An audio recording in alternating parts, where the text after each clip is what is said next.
per year. While Africa saw FDI grow in 2024, the surge is driven by a small group of projects in a few countries, and the overall amount remains insufficient when compared to the financing for development needs. While half of all new greenfield investment now targets green and digital sectors, the jobs generated per dollar invested have actually fallen by 17%. These numbers make one thing clear. We don't just need more investment, we need better investment. Investment that creates jobs, investment that drives inclusion, investment that powers the green and digital transformation. That is why quality investment is our focus, and that is what we are focusing on here today in the mobilization effort. The question before us is clear. Why are the vast savings, both within Africa and globally, not flowing to meet the continent's immense investment needs and opportunities? One part of that answer is risk. Whether that risk is real or perceived, these risks drive up the cost of capital and make investment in Africa less competitive. So why the Africa Virtual Investment Platform? AVIP stands as an important tool to attract more quality investment to the African countries. Through AVIP, we want to achieve the following objectives. Bridge the information gaps by providing more granular and regularly updated indicators on domestic and foreign investment, infrastructure, ecosystems, and policy settings.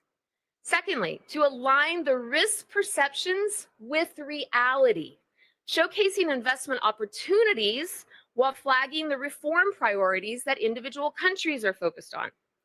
Thirdly, catalyzing cooperation. Through peer learning and capacity building with national governments, statistical offices, and regional economic communities. One core part of the platform will focus on tracking the real impact of investment on jobs, on skills, on digital transformation, on gender equality, and on climate goals. This draws on the OECD's FDI Qualities Framework. I'm also very pleased to share that this week marks the global launch of our new FDI Qualities Visualization Platform. This is part of the Sevilla Platform for Action initiatives. It's a tool that provides interactive data to assess how foreign direct investment contributes to sustainable development, such as productivity, jobs, innovation, and environmental impact. The data from this tool will feed directly into the AVIP. AVIP truly is a collective effort. It is exactly what the Sevilla outcome document is promoting. Grounded in partnership, built on shared priorities. It has been endorsed at the highest levels by both African Union and OECD member states, reflecting a clear and united commitment to unlock investment for Africa's future. AVIP is already benefiting from initial funding by the governments of Italy, Korea, Portugal, Spain, and Turkey, with the European Union committing to support for the next 4 years. This strong backing reflects the international community's clear and growing commitment to Africa's investment solutions. We are aiming to begin with 10 African countries and gradually expand to 30, significantly increasing the availability of data and promoting the exchange of good practices and investment-related policies. This initiative also builds on 2 decades of collaboration between the OECD and Pan-African institutions across key policy areas, from productive transformation and domestic resource mobilization to regional value chains and skills development for youth. This work has been carried out in close collaboration with the African Union Commission, alongside the OECD Development Center. At the heart of this partnership lies AVIP, the flagship initiative of our work with the OECD and the African Union, grounded in our 2023 Memorandum of Understanding.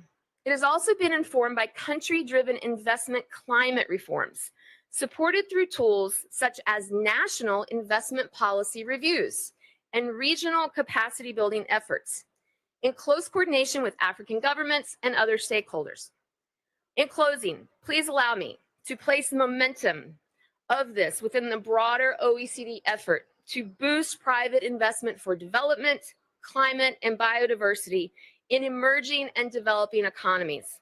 This includes our new flagship report, Financing Our Futures, which outlines a pathway to break the mobilization deadlock with specific actions to unlock capital at scale.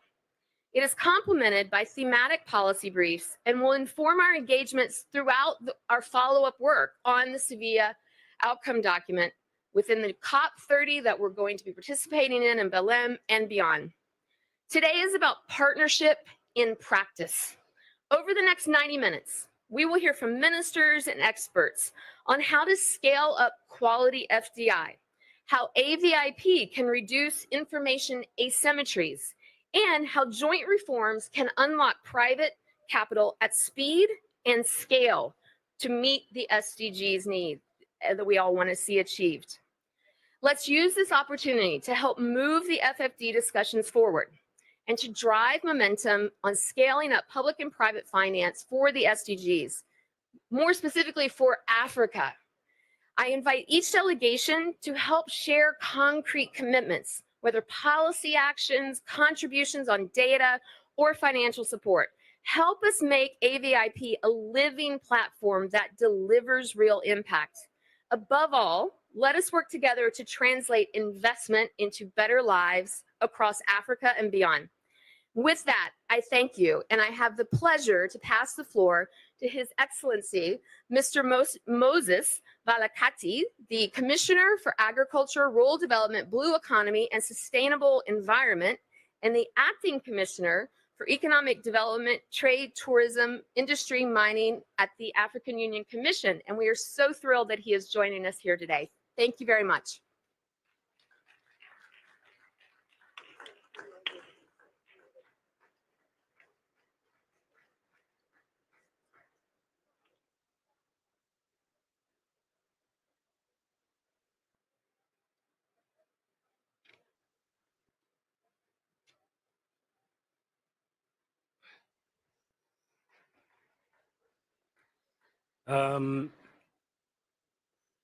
Director of Ceremonies, Your Excellency Mary Beth Goodman, the Deputy Secretary General of OECD, Excellencies, distinguished guests, panelists, partners, and colleagues. Good morning, all. On behalf of the African Union Commission, I extend heartfelt gratitude to our co-hosts, the United Nations, the governments of Spain and Zambia, and our valued partners, the OECD, for making this meeting a reality as we convene to find sustainable solutions towards inclusive growth and sustainable development. We are here, ladies and gentlemen, to reaffirm a shared ambition, which is to harness quality foreign direct investment as a driver of job creation, inclusive growth, and sustainable development in Africa. This ambition is central to the African Union's Agenda 2063, our strategic framework for a prosperous, integrated, and peaceful Africa, driven by its own citizens and representing a dynamic force in the global arena. In that vision, investment is not an end, but a means to build resilient economies, accelerate industrialization, and advance our green and digital transformations. It is within this context that we proudly introduced the recently launched Africa Virtual Investment Platform, commonly known as AVIP, which is a flagship initiative of the AU OECD partnership.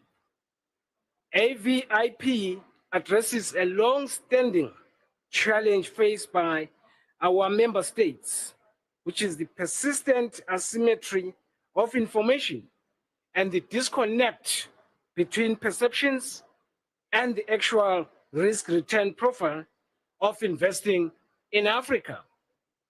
Through AVIP, we aim to close these gaps, spotlight transformative opportunities, and elevate our collective ability to attract sustainable investment aligned with our continental priorities, including the AFCFTA, PIDA, and our climate change and resilient development strategy.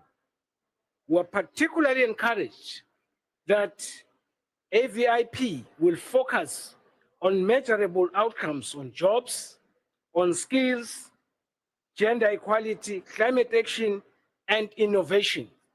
Therefore, data collection cannot be overemphasized because it's only through data that you can be able to measure the above.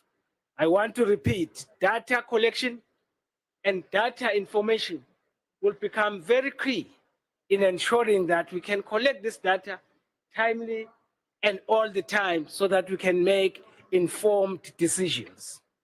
These align directly with the African Union's 10-year implementation plans and the targets of Agenda 2063 that we have set collectively with our member states.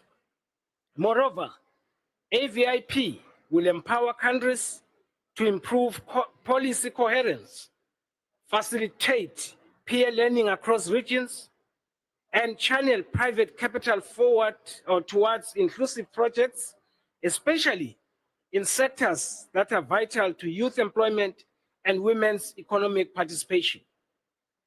That is why, Your Excellencies, this coming week from the 7th to the 9th, we will be having an integration week at the AU, which is about job creation and how we can involve the youth in as far as job creation is concerned. We know that we have large numbers of the youth who are unemployed, and some of them decide then to migrate to Europe. They look at the Mediterranean Sea as a stream that they can cross. So some cross it, others do not. It is because of lack of jobs. And if we can harness the jobs together, if we can have a platform to make sure that these youths are employed one way or the other, I am assured the numbers that migrate will be reduced. And so I'm very excited to be here and to be part of this dialogue. Allow me, ladies and gentlemen, to conclude my remarks by calling upon our partners here today to continue supporting this platform through data sharing, technical collaboration, and strategic alignment so that AVIP can realize its full potential as a transformative tool for the continent. Your continued engagement is very, very critical and of importance in ensuring that the platform delivers tangible benefits for Africa's sustainable development. Just briefly, Your Excellency, when I went around Africa before the appointment, member states were very clear, heads of states were all clear that they want to see tangible results in Africa. They want us to change what is called the potential to reality. And that's why this platform is very important, because it is through this that we can harness our energy. We can brainstorm and come up with what is tangible in year 1, what is tangible in year 2, what is tangible in year 3, based on what we are about. And that's why the issue of data is very important. And that's what member states want and demand from us, particularly from me. At the same time, I urge all AU member states to not only endorse, but also actively join and participate in AVIP. This is a collective opportunity and responsibility to harness our shared strengths, unlock greater investment flows, and channel them towards initiatives that uplift our people, that protect our planet, and advance our common development agendas and goals. Let us take ownership of this platform and ensure that it becomes a cornerstone of Africa's investment future. I thank you all.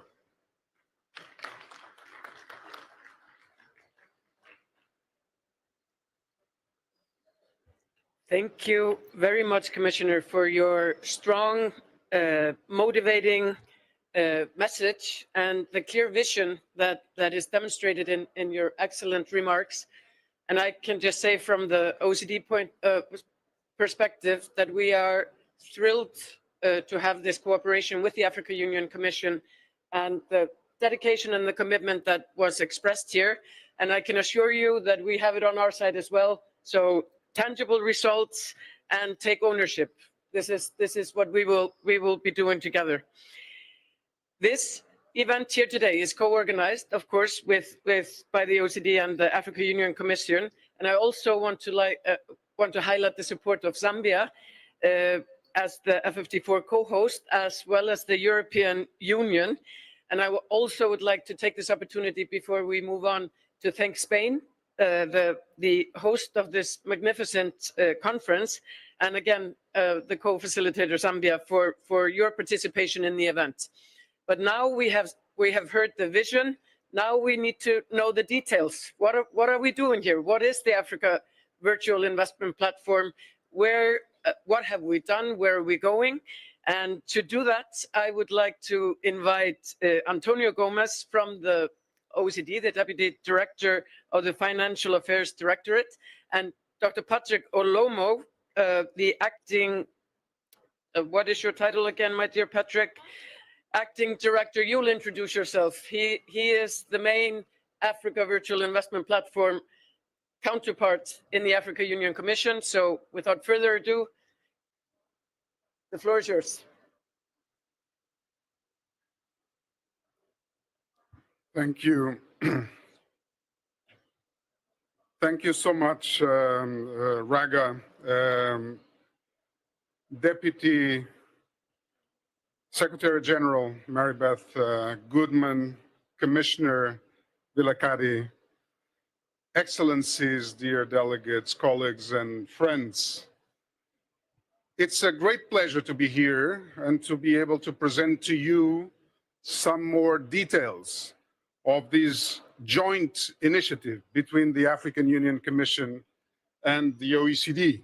And I'm very pleased to be able to do this presentation precisely together with our very, very close partner, Patrick Olomo, the acting director that has been working so closely with us on making sure that AVIP is a reality. As we heard already, this initiative is focused on boosting quality foreign direct investment for inclusive growth and for sustainable development in Africa. In this presentation, we will cover three main parts about AVIP, including why it is needed, what it aims to achieve, who benefits from it, and how it works. Also a live demonstration of the AVIP website and an overview of the next steps for implementation. So if we move to the next slide. So why Africa needs AVIP? Africa needs accelerated investment to unlock its full economic potential and to create quality jobs. We already heard the Commissioner mention this.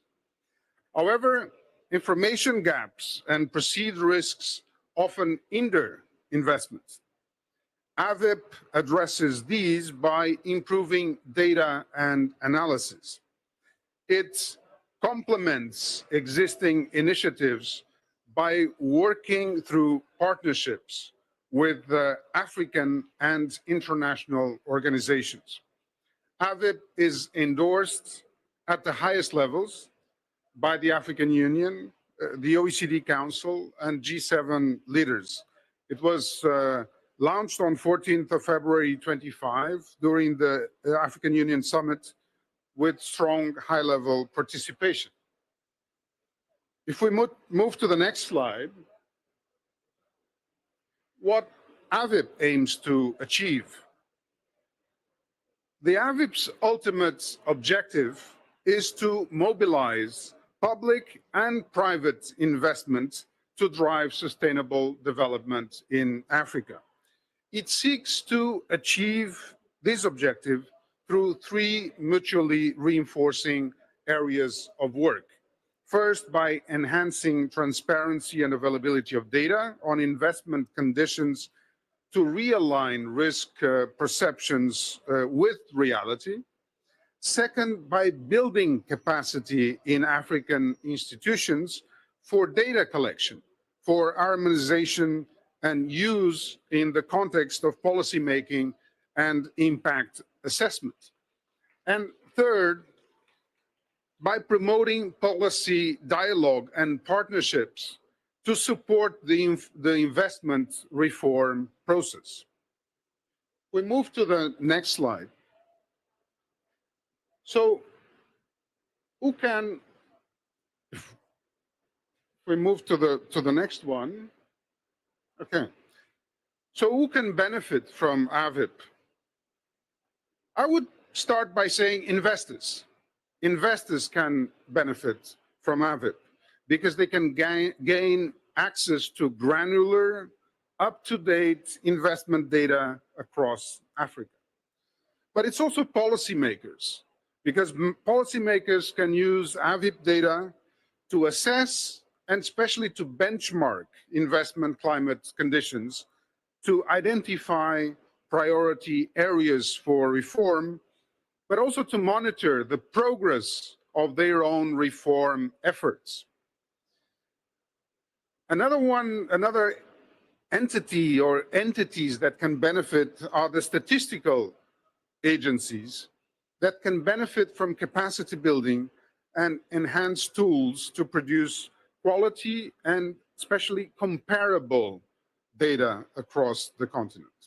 So I would now hand over to my colleague and partner, Patrick Olomo, to give you a presentation of what exactly we have already done so far.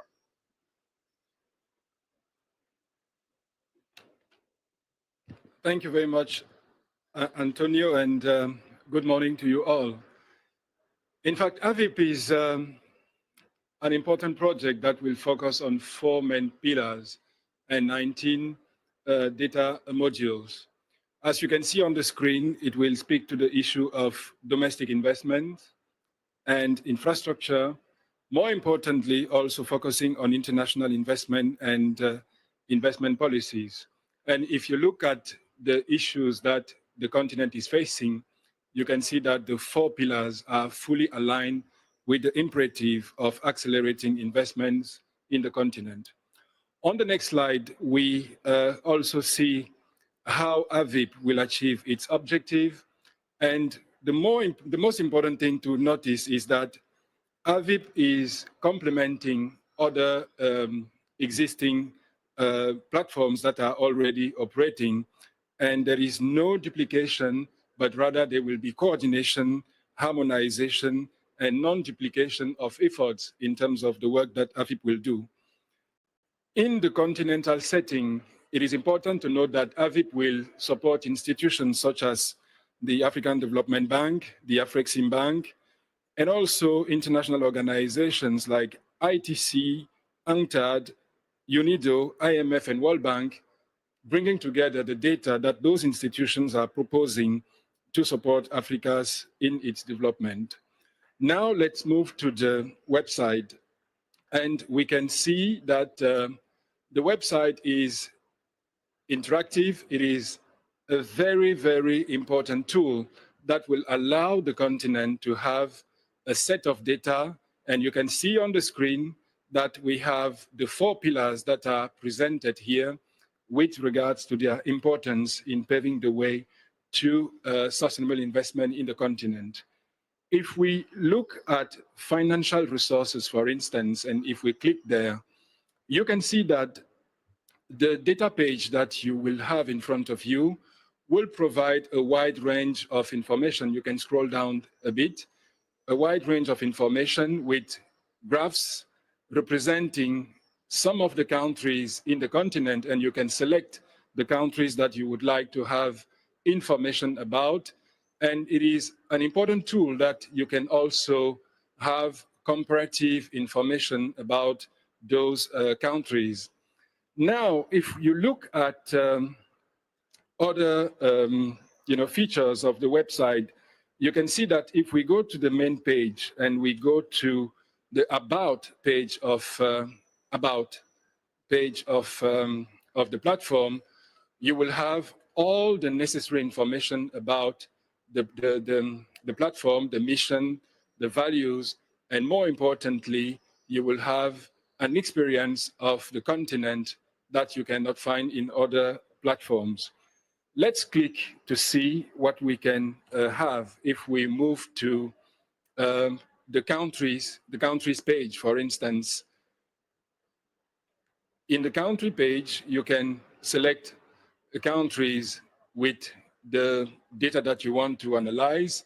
The page will provide optimal and tailor-made information about the investment perspective, the investment information that you will require in terms of the decision that you want to make for your investment. We can also, and in the interest of time, because I know we have a panel, in the interest of time, if we, for instance, move to the page with the news, if we look at the news, you can see that AVIP will provide comprehensive information about the recent information about how investments are flowing in the continent and the ministerial meetings that are happening. So you have all those information that will be fundamental in your decision making. Let's move to the publications. AVIP will also, the website will also provide a useful experience in terms of the publications that are made by both institutions, being the African Union Commission and also the OECD, notably the investments information that are provided already by the OECD in the various platforms that are in existence there. Now, if we scroll again and that we look at the website comprehensively, you will see that it is one of the most advanced experience in terms of information sharing, information within the continent. Let's move back to the slides, please, and let's conclude our presentation because we know that we have an excellent panel that will have to respond to what they have just seen. So what do we do next? Next, we have sketched some of the most important actions that will be undertaken in the program. First, we will establish the AVIP Advisory Board, which will provide strategic direction and also oversight, and the AVIP Technical Working Group that will ensure that we deliver on the AVIP mandate that we have tasked ourselves to deliver. We will also be, as Commissioner said, identify the 10 pilot countries that are going to be in the first phase of the program. And thirdly, we will try to expand the AVIP engagements with countries to see if we can have more countries joining. But we know that there is a huge appetite for joining the AVIP. And then we will work on the website and make sure that it is operated before the STC when we present it in September. So the page will be open for 2 days. If you want to look at it, you can just scroll and look for it on the web. So thank you very much once again and wishing you a very fruitful discussion.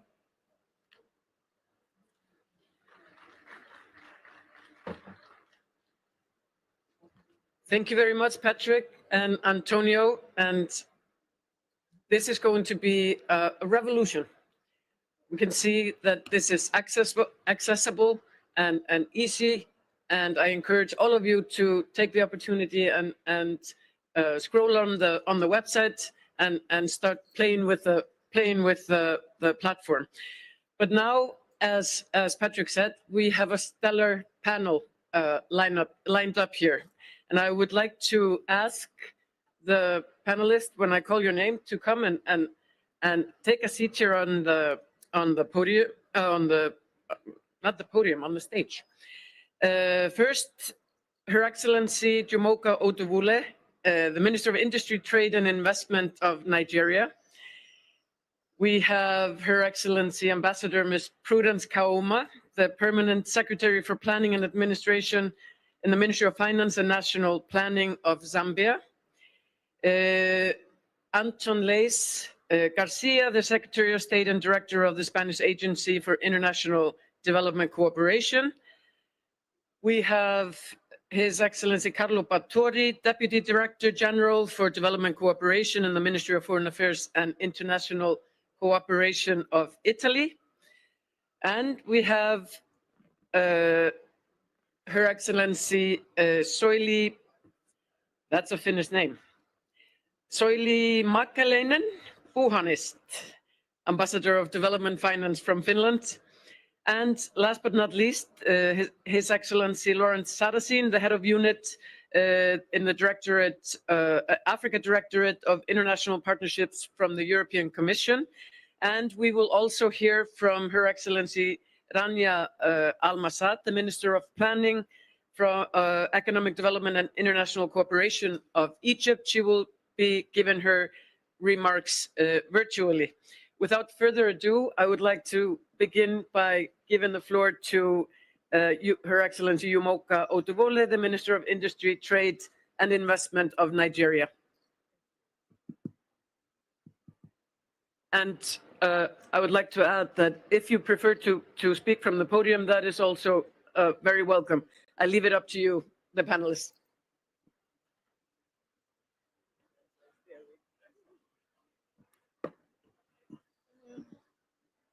Good morning, everyone. I've opted to stand up so I don't fall asleep.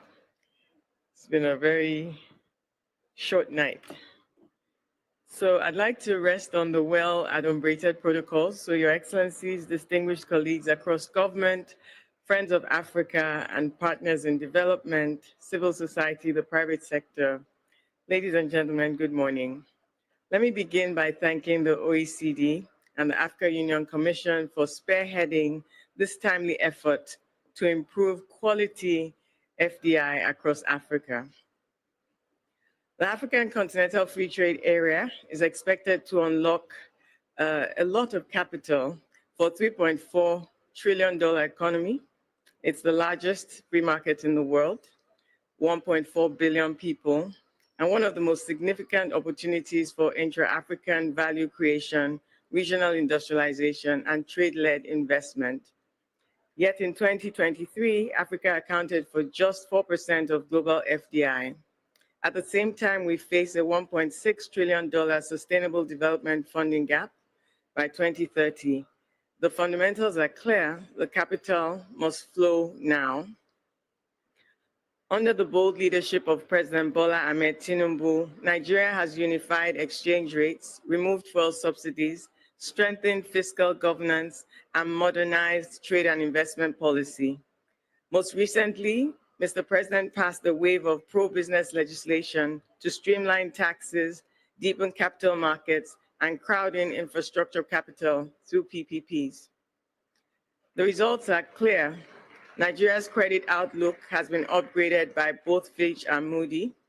Over $50 billion in investment interests have returned in the last 2 years and have been tracked since Mr. President assumed office.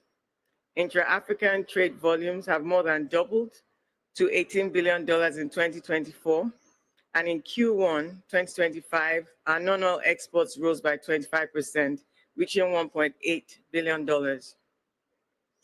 Yet beyond the numbers, we are rebuilding trust and repositioning Nigeria as a globally competitive, reform-driven destination for capital. With reforms in motion, we are advancing a trade-led investment facilitation strategy that directs capital to the levers of competitiveness, productivity, and inclusion. I'll give you 3 examples. Export aggregation platforms. We're mobilizing capital at scale into platforms that reduce fragmentation and unlock scale for small businesses, from agro-processing zones and digital marketplaces to creative IP hubs and telehealth services. Our BPO industry reached $1 billion in 2024, with e-commerce growing to $8 billion. The second will be infrastructure and digital connectivity. Nigeria faces a $3 trillion infrastructure financing gap over the next 30 years, spanning power, transport, utilities, and logistics, presenting enormous investment opportunities. We have also identified a $14.8 billion in digital infrastructure investment potential across data centers, broadband, and cloud services. We're prioritizing PPPs, blended finance, and policy reforms to crowd in private capital. The third would be inclusive vertical growth verticals. We're focused on sectors that deliver both impact and returns: agriculture, healthcare, education, climate-smart manufacturing, and the creative economy. These sectors are aligned with our national development goals and are well positioned for AFCFTA-driven expansion. So the role of the Federal Ministry of Industry, Trade and Investment in reducing friction and deepening facilitation. Through digital infrastructure, plans are underway to develop Nigeria's first virtual investment portal, an integrated platform that will improve access to incentives, approval procedures, and pipeline opportunities. Market intelligence. We have developed thematic investment playbooks across climate, digital trade, creative industries, and critical minerals. These help reduce information asymmetry and build investor confidence. We have also curated a $5 billion deal book featuring credible investment-ready opportunities across 8 priority sectors. Deal rooms. In 2024, we hosted Nigeria's first curated deal room at the West Africa Investment Forum, with $1 billion in deals showcased. And well, this was like 2 weeks ago, sorry, 2025. I'm already in 2026, actually. So $400 million in process in further investor discussions. That was just 2 weeks ago, the inaugural West Africa Investment Summit. Future deal rooms are planned for UNGA, for subnational road shows across Nigeria and across the region. And this will be complementary to our planned virtual portal. We've also supported our market intelligence tools. We've supported MSMEs with a market intelligence tool that identifies where their goods are required in 13 southern and eastern countries. And that speaks to our air cargo corridor with Air Uganda. So global partnerships continue to expand, traditional Western partners to engage more deeply with the Gulf, with Asia, and with the Global South. We're really proud to be the first African country to be selected to host the UAE's flagship investment conference, Investopia, which will happen in Q4 of 2025. And this strategic signal of Nigeria's new global investment posture. Now, as you may be wondering, this is where the African Virtual Investment Platform comes in, offering a continent-wide complement to Nigeria's national efforts. Nigeria is proud to serve as the first pilot country for the African Virtual Investment Platform. And as a digital public good, the AVIP complements our national reforms, helping to mobilize quality FDI through improved data, transparency, and investor engagement. We encourage other African countries to explore the AVIP as a reform enabler and investor engagement tool. We encourage global partners to support its long-term success. The success of initiatives like this bring us closer to realizing Africa's full economic potential. Thank you for your attention.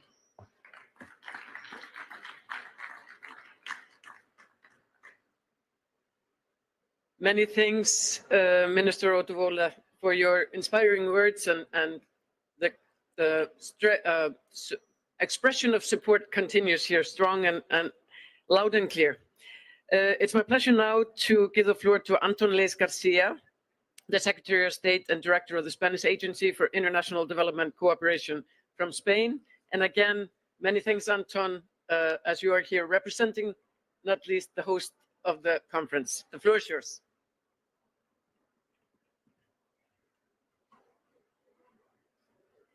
Thank you very much, dear Raga, Excellencies, Honorable Minister, colleagues, distinguished guests. Very good morning, buenos dias to everyone. It's already 3 days of intense work. It's good to be surrounded by friends and allies in promoting sustainable development, in particular in the African continent. And it's a great honor to join you in this warm, if not hot, Sevilla today for the presentation of this Africa Virtual Investment Platform and the official launch of this website. We think this can be a game changer. Every year we need about 12 million jobs to be created in Africa to absorb the African youths that enter the labor market every year. Roughly only a quarter of that is created in the formal sector every year. That gap is what we need to cover. We need to be working with African governments to cover this gap and ensure there is an opportunity for every African woman and man to develop their life and to have a job.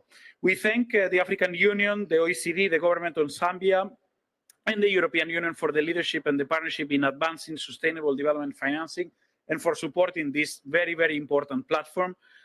In 2022, we put some seed financing into this. In 2024, we made an additional contribution. Now together is about 700,000 euros. Why? Because we think this gap in the job creation and the immense, enormous opportunities that are in Africa are not going to be resolved by official development aid alone or primarily. And by the way, Spain is one of those countries that continues to invest in global solidarity. Last year, we increased our ODA by 12%, and over the last 4 years, we have doubled our ODA to our African partners. But this is not enough, and it's certainly not enough. And we are, in this Sevilla, in the Sevilla conference, we have seen a radical transformation in the landscape. None of our partners are asking for aid. What they are asking is for true partnership, mutually beneficial relationships where everybody acknowledges interests and values, and we work together towards common objectives. It is very clear, Spain, the European Union, has an interest in a stable, prosperous Africa, not to the same extent as Africa's, but very close to it. And we know it. We are very close to the African continent, not just geographically, but also in terms of listening to their priorities and understanding from the governments, from the communities, what they need the most. This platform is going to allow us to contribute to resolving a critical information gap. Many investors, and we talk to Spanish companies often that come to us with interest in Africa, they see Africa as an immense pool of risks. And we know that the reality is much more complex. First of all, with risks, there comes return. And not every project is the same. Not every country is the same. Not every sector is the same. And we know one of the aspects we need to resolve is this information asymmetry. We need to show the real, true investment opportunities that are in Africa. As development agencies, we will continue to invest in solidarity, but we also want to promote, and this is one of our top priorities for Africa, to promote foreign direct investment and investment from Africa. We are talking about one of the richest continents in the world, tackling illicit financial flows, developing local financial markets. All of this is part of this. And we really hope that through FDI and through this greater transparency, we are going also to promote sustainable development in Africa. We hope this conference is going to be a game changer official development assistance occupies a small paragraph in a declaration that starts talking about domestic resource mobilization, about private investment, and it is through these partnerships, North and South, mutually beneficial, in this case under the leadership of the African Union and African countries like Nigeria or Zambia, that we will be delivering a more prosperous Africa for everybody's benefit. Thank you very much, Raga.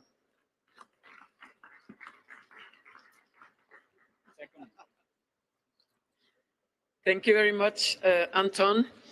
And I will have to acknowledge another Spaniard who is, one can say, if the AVIP was a child, that Spaniard would be at least called the midwife. And that is the former chair of the OECD Development Center, Manuel Escudero, ambassador, former ambassador of Spain to the OECD. Without taking credit from anyone else, I can say we wouldn't be here if it hadn't been for his drive and let's say insistence, or you can call it fierce stubbornness.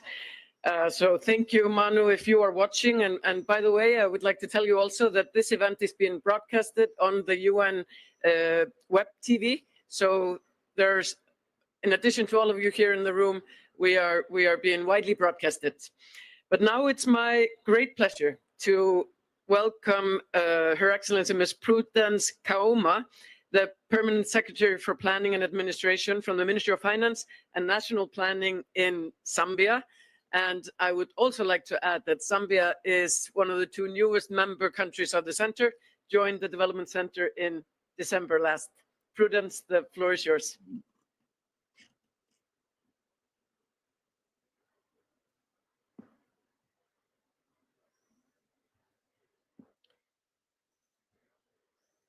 The OECD Under Secretary General, the AU Commissioner for Economic Development, Trade, Tourism, Industry and Minerals. May I simply say, I'll ride on the protocols that have already been established. Therefore, distinguished excellencies, my fellow panelists, and ladies and gentlemen present here from the various delegations, well, good morning. Let me begin by expressing my appreciation for the opportunity to speak at this crucial subject that looks at sustainable business climate and boosting quality foreign direct investment. This topic also highlights the case of Zambia in its development trajectory. I would like to inform this meeting that the current government has undertaken to do various reforms that relate to improving the business environment in order to attract investment. This has been done in most of the growth areas of the economy, and we have also undertaken to provide a collaborative platform for our SMEs and other business entities operating in the country, especially those that are led by women, youth, and vulnerable groups.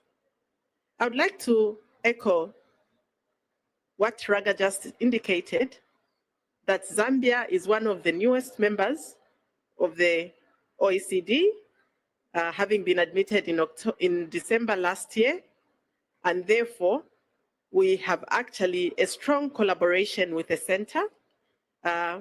We have forged this collaboration in order to benefit from the center's strong analytical capacity, which is essential for Zambia to improve its private sector investment ecosystem analysis. We have actually undertaken some work with the center even previously with regard to looking at the policy review for the country, which was done, started in 2012 up to now, and so that we can see how best we can enhance our business environment. Some of the policy recommendations that has come out of this collaboration I would like to share with you include strengthening domestic financial capital markets.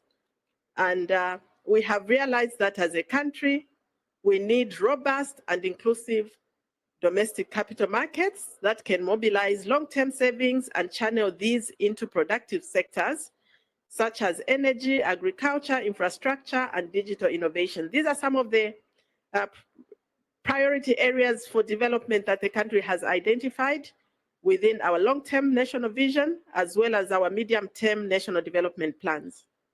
I would like to share with you that Zambia is reforming its financial architecture to strengthen domestic bond markets, to expand digital financial inclusion, as well as to broaden access to finance for SMEs, especially those led by women and young people.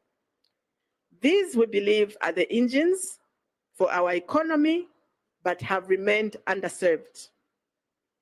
We therefore have been trying to collaborate closely with our partners, bilateral and multilateral, including the financial institutions, to attract investment that can build capacity, data-driven, that can build capacity, data systems, as well as to help us de-risk some of the products that our business people would like to access. We are also looking at enhancing currency stability that can help anchor domestic private capital flows to our national priorities. With regard to reimagining and scaling up blended finance, the country is moving towards systemic practice of having country-owned, impact-driven, and risk-aligned products. In too many cases, we have realized that risk-adjusted returns for investors are still not compatible with the needs of our people. We therefore need innovative financial structures, first loss capital guarantees that can help provide concessional layers to unlock investments in sectors like climate adaptation, rural finance, rural infrastructure, as well as attracting resources and investments towards affordable housing. We also feel that blended finance is important, but rather it is not a substitute for public finance, and would like to ensure that this does not distort our markets, but rather that it should complement national development strategies and build long-term resilience. We also feel that there's need to incentivize SDGs aligned investment and business conduct. On this one, we feel that with analysis and partnership with our partners like the AU and OECD, we need to ensure that we adopt tools and practices that will help us to have to create a level playing field to attract investment. And we also feel that fiscal incentives, transparent regulation, and sustainability disclosure frameworks that are tailored to our national and regional context are also essential. At the same time, the global financial system must recognize that the value of sustainable investment in developing countries is key. This includes fair risk assessments, credit enhancement mechanisms, and the appropriate pricing of risk, especially for LDCs and LLDCs. Therefore, Zambia supports all efforts that are coming on board, such as the one that we have just launched here, to harmonize sustainability standards and foster interoperability. And we feel that this should be harmonized across the global south. We also feel that Africa has a lot of opportunities, Zambia in particular. We are the next frontier for green minerals, renewable energy, sustainable agriculture, and digital solutions. But we need a financial system that sees opportunity where others have seen only risk. So Zambia is actively creating an enabling environment by reforming regulatory frameworks, improving macroeconomic stability, and supporting strategic sectors such as energy, where we are targeting to achieve a 3,000 megawatts in new renewable generation, especially targeting solar solutions. We are also looking at broad investments in agriculture, where we want to partner with the private investors to build resilient food systems. And arising from the above, we welcome the second review, our policy review with the OECD, which we think is timely in the light of government's commitment to accelerate sustainable development through adequate reforms which support private investments.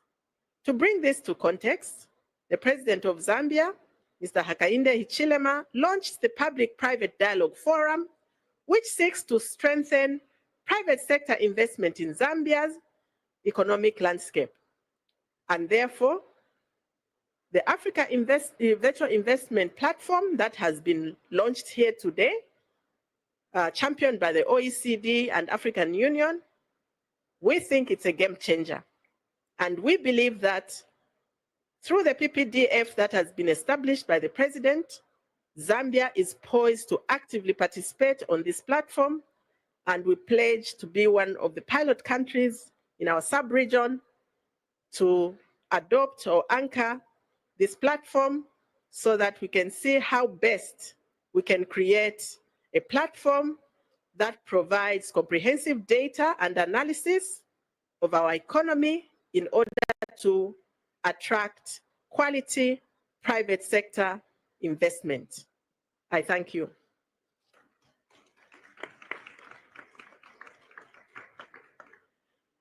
Thank you very much, Your Excellency, dear friend Prudence, for your inspiring word, and I like the term game changer when we're talking about the platform.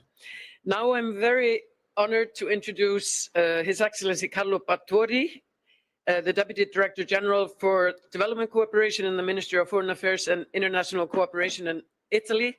And I can tell you that Italy has been a dynamic supporter, both in terms of content and vision, but also with financial support that we greatly appreciate. Mr. Battori, the floor is yours.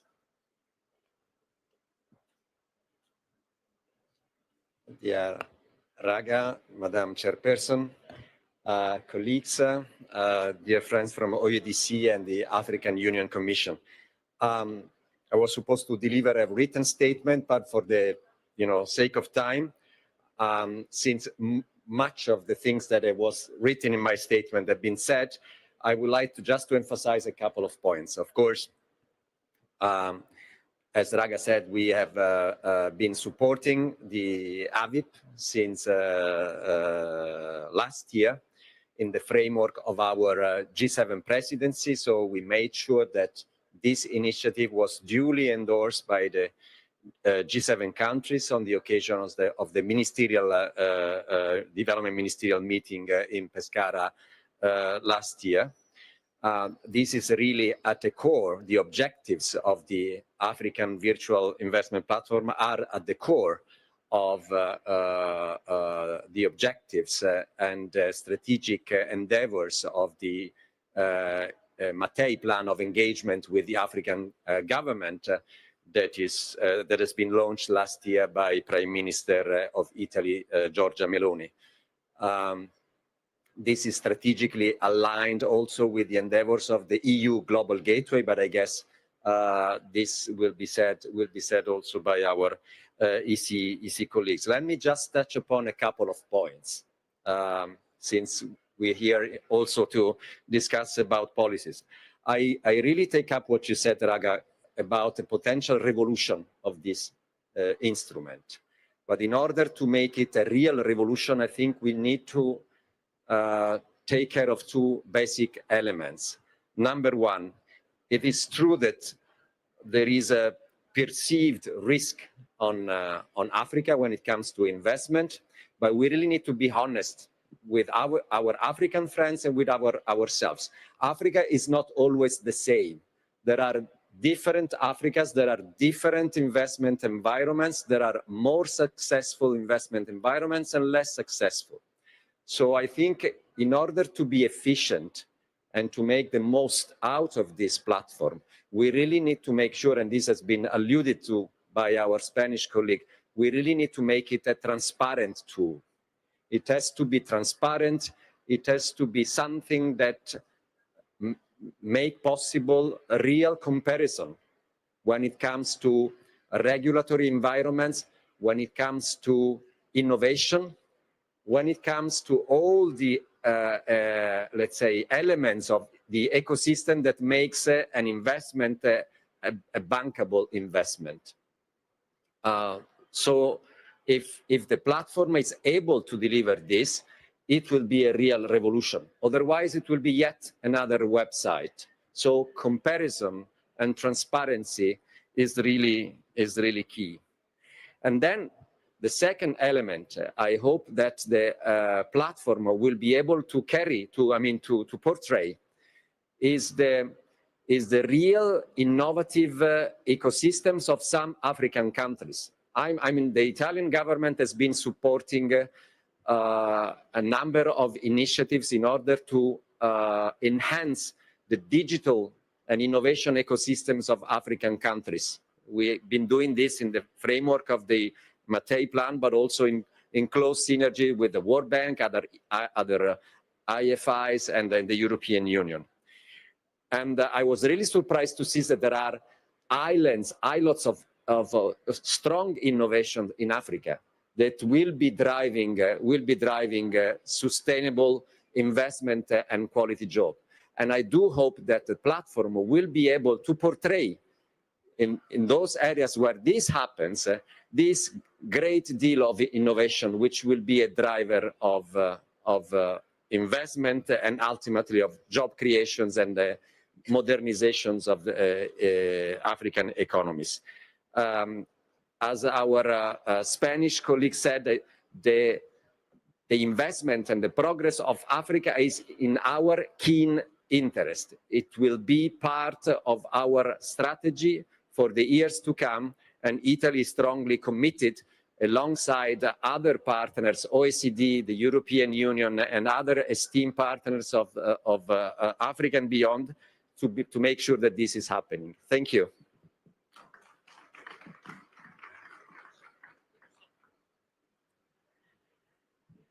Thank you very much, Carlo. Isn't it grazie mille?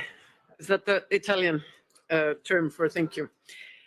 Thank you again for your endless support, and the points that you raise are very important, and I fully agree. Now it's my pleasure to give the floor to a fellow Nordic, Her Excellency Soili Mäkeläinen-Puhanist, the Ambassador for Development Finance from Finland. The floor is yours.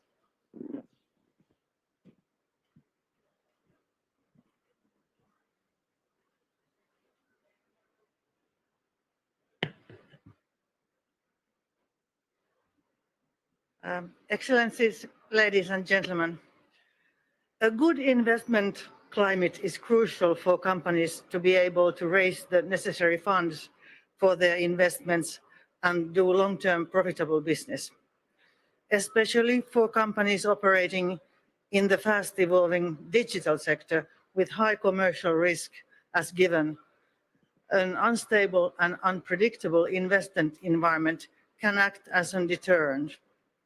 Finland has over 2 decades enabled the OECD to develop analytical tools to assess national and regional investment policies and to provide very practical advice to improve them. We firmly believe that the OECD tools can enable the mobilization of private sector investments to achieve sustainable development globally and in Africa particularly. With the help of Finnish development assistance, the OECD has conducted several investment policy reviews in sub-Saharan African countries, first of which was in Zambia some 15 years ago. We are very pleased that Zambia found its review so useful that an updated one is now underway.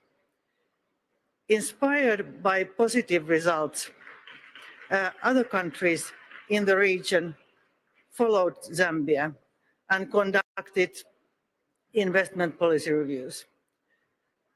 Regional organizations like SADC and Economic Community of Western African States have also taken advantage of the OECD policy advice with good results. More recently, Finland has helped shape OECD's work on the FDI qualities indicators that measure the impact of investments on the Sustainable Development Goals and have led to policy tools on how to mobilize quality investment into, for example, digital economy. Finland welcomes the joint African Union Commission OECD Africa Virtual Investment Platform that provides data and information to identify investment opportunities and adjust any misperceptions of investment risks. Finland stands ready to continue working with African countries, the African Union Commission and OECD to support investment climate reforms for Africa's sustainable development.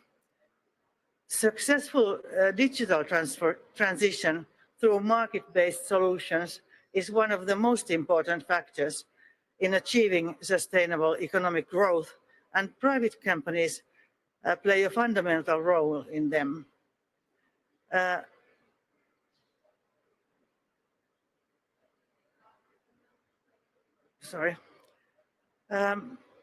Finland stands ready to continue working with African countries, and I'm sorry, I said it already. So thank you very much, and Finland wants to continue cooperation. Thank you.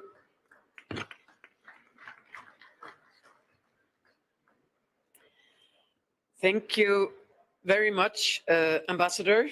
And now it is my honor to invite His Excellency Laurent Sarrazin, who is the head of Unit Directorate Africa from the International Partnership Directorate in the European Commission.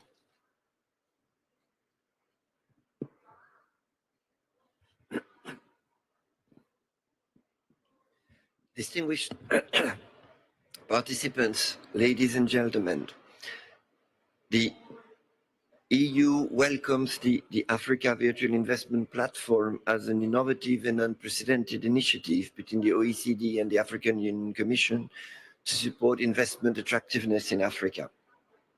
We are proud that the EU is the main strategic and financial partner supporting the African Virtual Investment Platform with €5 million alongside Italy, Spain, and Turkey. Investment is at the core of the Global Gateway.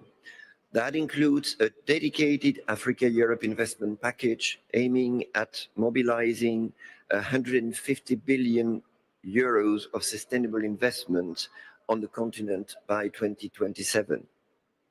The priority sectors are digital, transport, climate and energy, while strengthening health, education and research systems.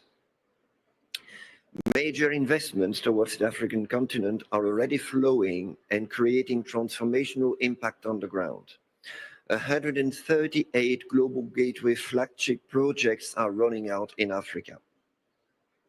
We're committed to scaling up our efforts towards greater and transformative impact under a Team Europe approach together with our EU member states and development finance institutions.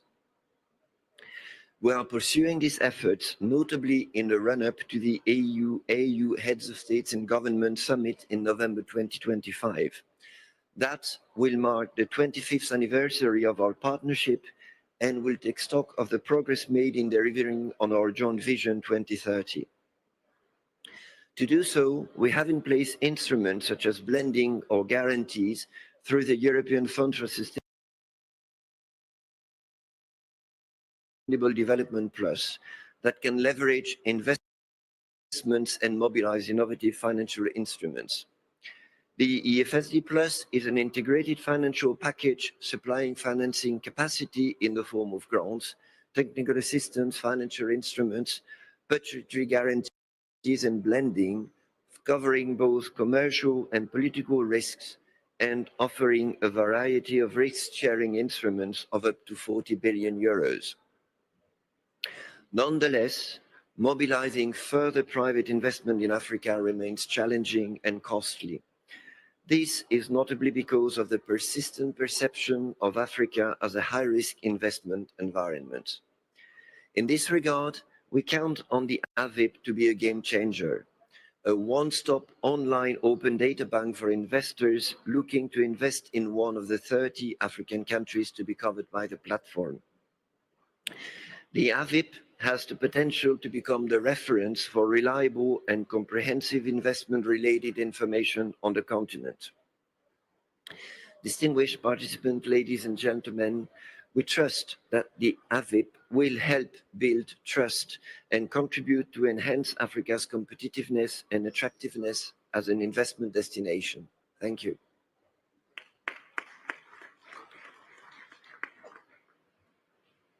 Thank you very much, Laurent Sarrazin. And I would like to thank express my gratitude to the European Commission for your continued support, both, like I said before, on content and as well as financial support. That is greatly appreciated. We will now have the video recording from Her Excellency Rania Al-Mashad, the Minister of Planning, Economic Development and International Cooperation from Egypt. Please. Excellencies, distinguished colleagues, partners, and friends. It's a pleasure to join you today as we reflect on the critical role that foreign direct investment plays in shaping the future of our continent, a future defined by resilience, opportunity, and shared prosperity. Foreign direct investment is not simply a financial flow. It is a vector of productivity, innovation, and knowledge transfer. In Egypt, we have long recognized its potential to accelerate inclusive, sustainable growth. Under our National Development Strategy, Egypt Vision 2030, we have positioned FDI as a cornerstone of our strategy to create decent jobs, strengthen the private sector, and scale up domestic value chains. We are proud that these efforts are gaining traction. The recently launched World Investment Report 2025 ranks Egypt among the top 10 investment-ready countries globally. This isn't just a number, it's a signal of investor confidence, of structural reform, and of a deep commitment to making Egypt a hub for responsible, future-facing capital. But investment readiness is not about volume alone. It is about quality and about impact. That is why we've worked to diversify our investment landscape, steering capital in innovation-driven manufacturing and services sectors, while enhancing the capabilities of Egyptian SMEs to fully benefit from global value chains. And increasingly, sustainability has become a strategic pillar in our investment model, one that aligns economic growth with environmental stewardship and social equity. Nowhere is this more evident than in our green hydrogen sector. With a national strategy already in place, Egypt is unlocking low-carbon FDI opportunities and scaling blended climate finance through platforms such as the Nexus of Water, Food and Energy, the NOAFI platform, and our INFF, cementing its leadership in the clean energy transition.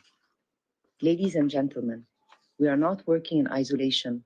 Our collaboration with the OECD, both through our ongoing FDI Qualities Review and the MENA OECD Investment Initiative, are enabling us to advance forward with evidence-based governance and policy, with a robust diagnostic of how FDI contributes to sustainable development, from job creation and skills, upgrading to gender equality and decarbonization.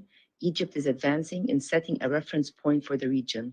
We look forward to the launch of the OECD's new FDI Qualities Visualization Platform, as we are confident it will provide more data and insights to ensure that FDI contributes meaningfully to sustainable development. We strongly believe in fostering cross-border collaboration, transparency, and investment facilitation across the continent by leveraging the strong potential of joint platforms such as the Africa Virtual Investment Platform, which would enhance policy coordination and strengthen the continent's ability to attract long-term sustainable investment while empowering countries to collectively promote investment-ready projects. Furthermore, our active engagement in areas such as investment dispute prevention, greenfield tracking, and facilitation in the Suez Canal Economic Zone reflects a reform agenda that is not only national but regional in its ambition and scope. Egypt's partnership with the MENA OECD initiative also illustrates the power of strategic connectivity. By translating shared priorities such as women's economic empowerment, digital and green transitions, youth employment into tangible reforms, we are forging pathways towards more resilient and cohesive regional policy frameworks that adapt to national contexts. Excellencies, finally, I would like to express my sincere appreciation for our partners at the African Union Commission, the OECD colleagues, and the co-chairs of this special event, Spain and Zambia, for organizing the important dialogue that has reaffirmed our shared devotion to advancing sustainable development through strong regional collaboration. We believe that the path forward is clear. We will continue to work collaboratively to build institutional resilience, promote and accelerate the green and digital transitions, while empowering youth and women and leveraging our strong regional cooperation. Let us harness FDI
Good morning, ladies and gentlemen. Good morning.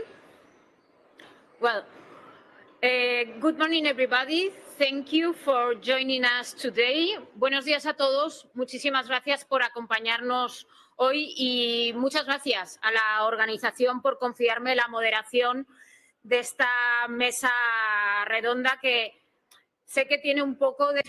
Thank you to the organization for allowing me to moderate this session, because it's difficult these times to talk about tax goal, and I'm aware of the challenges we are facing right now. But please allow me to say that this is a issue that is so present nowadays. We came from a G7 meeting that has finally examined United States, the first potency in the world, on the minimum tax of multinationals, and it's stopping with the consensus for the other years. Alone of that, I don't want you to focus on that, but in a context that it's so globalized, without thinking on the last steps back. So international cooperation is essential. And at the same time, we think it's also under threat. This is a complex issue, but we are working, we are in good hands because we are great panelists here with us. I'm going to briefly introduce them because, as you know, they don't need such a huge introduction. We have the Vice President of Ministry of Finance of Spain, María Jesús Montero,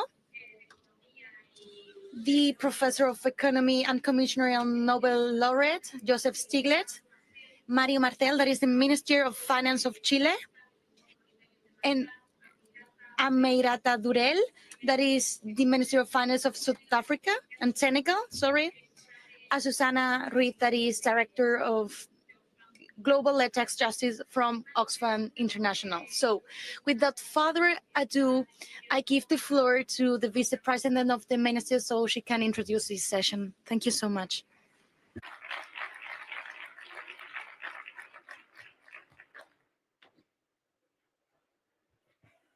Good morning, buenos días. Good morning, everyone. And yes, as it has already been said by our moderator, I'd like to start my introduction saying hello to all the authorities present in this room, but also to the authorities that are here with us in this panel. Especially, we need to thank the presence of the civil society, the civil network that is present here in this event, in this framework of this fourth International Conference on Financing for Development. I'd like to also introduce the moderator and also say thank you to her for being moderating this session.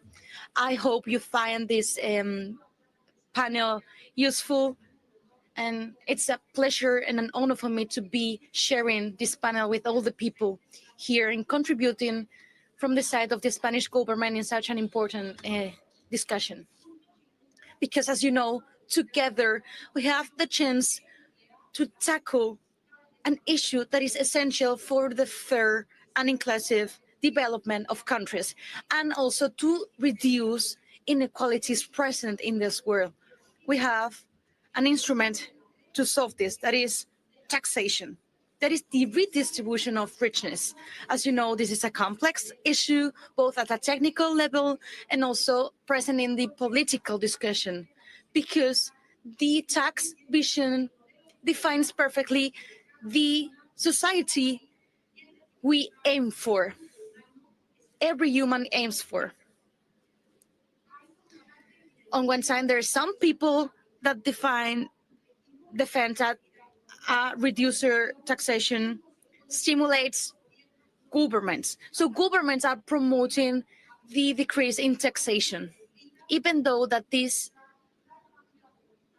soothes the capacity of states to redistribute richness or the possibility to fund public services that are essential for citizens. on the other side, that are people like me that think that fair taxation is the best route of democracy, or what is the same. We won't be able to have democracy without taxation. We believe taxation as something essential to build its social protection network that citizens may have to guarantee safety, wellness, and opportunities, equality, without thinking on the origin of people. Nowadays, we know that inequality is a burden for economy progression.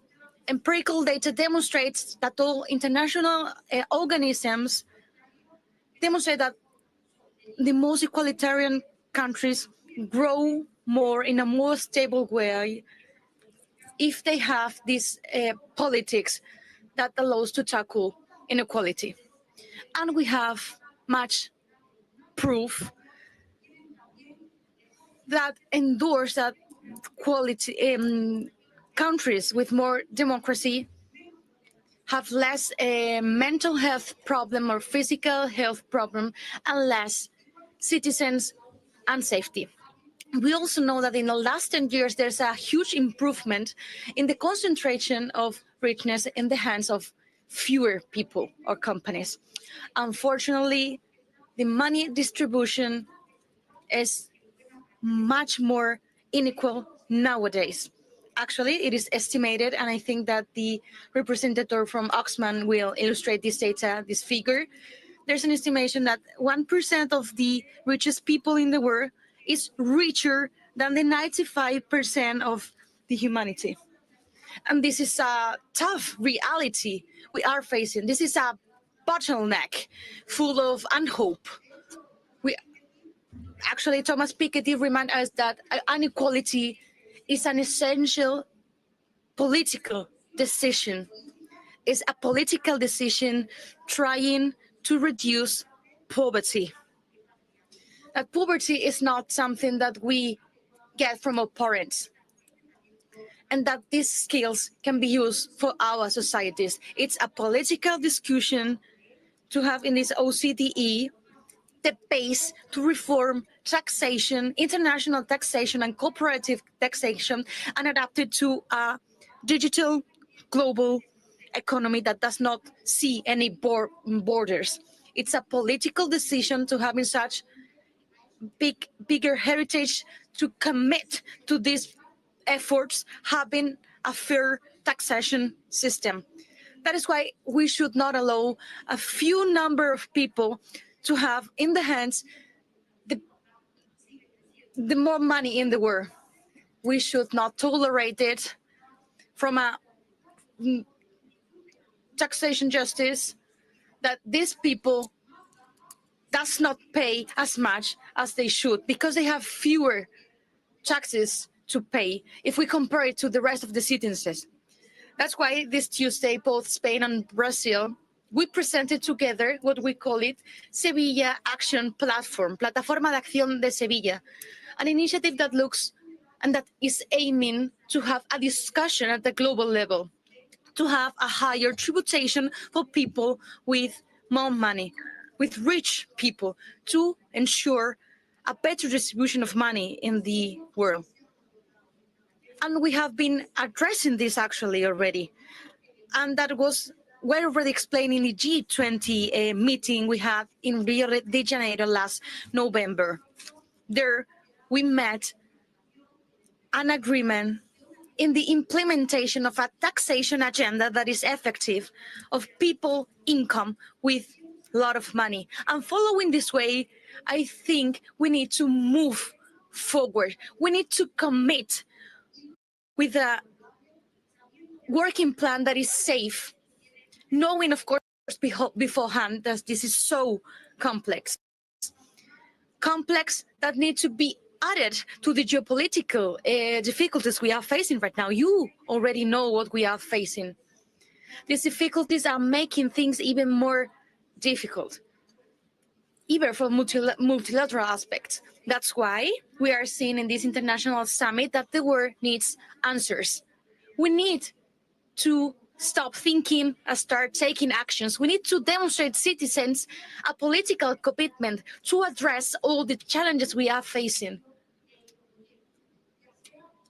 It could be maybe in terms of resistance of bigger economies, because they may be reluctant to take action in these initiatives, or maybe in digital transition or migratory flows we are seeing. These are collective challenges that go beyond borders and that needs collective action and not a competition as individuals. So we invite all the countries, all international bodies, all academic world and civil society to go deeper in this discussion. How could we ensure progressivity and efficiency in taxation systems with the goal to reduce social inequality as a complex in the world? We need to promote international cooperation in international fora, share knowledge, advance in data gathering, and also have exact information on the income enrichment concentration and also the taxation rates. We also want to promote research, comparative research, that may allow us to have the better diagnosis and therefore find the better solution. We know that situation is tough due to the position of the United States has in trade. We are moving backwards. Moving backwards in things we already have tackled. And I am referring to the news, the last news we knew about the taxation that the moderator said on the minimum tax of multinationals or taxes for companies in the United States. We shouldn't forget that we have been moving forward a lot in the latest years in this international cooperation taxation. This may seem like a dream, but we have reached an agreement on sharing knowledge, on double taxation on individuals and fighting against fraud, measures on OCDE using tools like automatic information knowledge on incomes, reports per countries, and the different administrative cooperation industries. And we are aware of the challenges and how difficult it is to integrate the different perspectives of each country. But we firmly believe that it's important to establish uncertainty of this taxation architecture that was starting to become a reality. We ask for transparent processes that are promoted with support, and we want to do it with good practices exchange forum and establishing standards, or using mechanisms or international tools that are of transparent taxation in order to fight against fraud, supporting countries in development, especially on digitalization on their government, using at this time artificial intelligence. In this sense, and with this I will finish my intervention, I'd like to say that Spain is doing many technical activities to other government institutions, maybe through European Union or the Inter-American Development Bank or the International Monetary Fund. So, of course, Spain is here to collaborate, to share work, always looking for a fairer and more transparent taxation. We are aiming to tackle this. We think that Politica should meet the goals, need to answer people problems, need to give solutions to the problems we have always been facing, having a digital taxation for a digital world. So we look companions in this trouble along this dream that we are sure that sooner than later will become a reality. A reality, of course, with work and commitment. Here you may find us working. Thank you so much.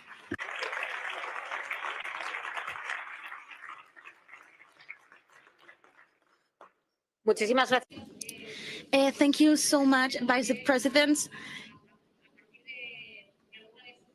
I like to take some of your words. You talk about the need of political braveness, of the need of more cooperation, and when cooperation is at risk. And of course, you mentioned the last decision of G7 of taking away United States of this minimum tax for multinationals.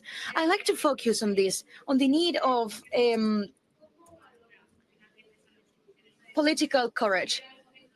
How do you value this? Is it the moment to be practical? Is this the moment to be forward, or should we have done it on a different way? Sí, sí. Bueno, la pregunta.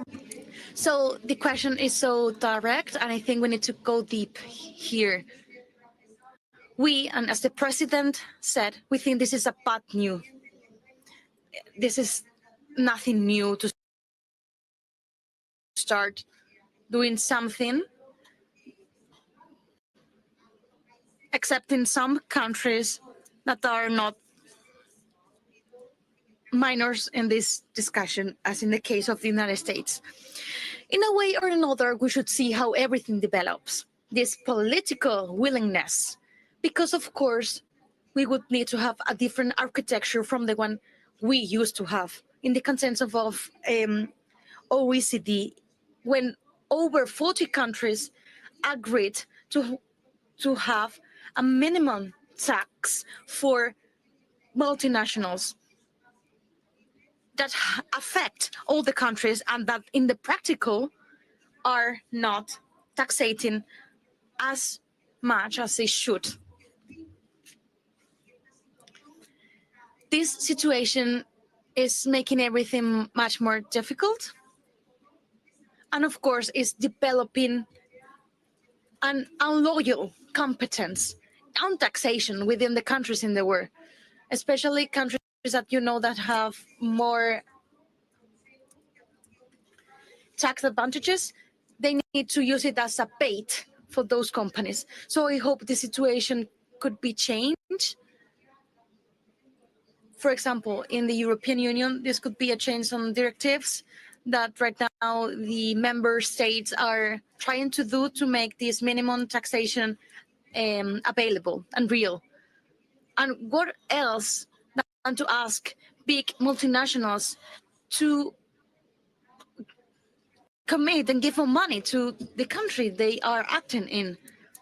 So in this sense, Spain's position is going to be this. We're going to try to have to make this have any exit effect on the country.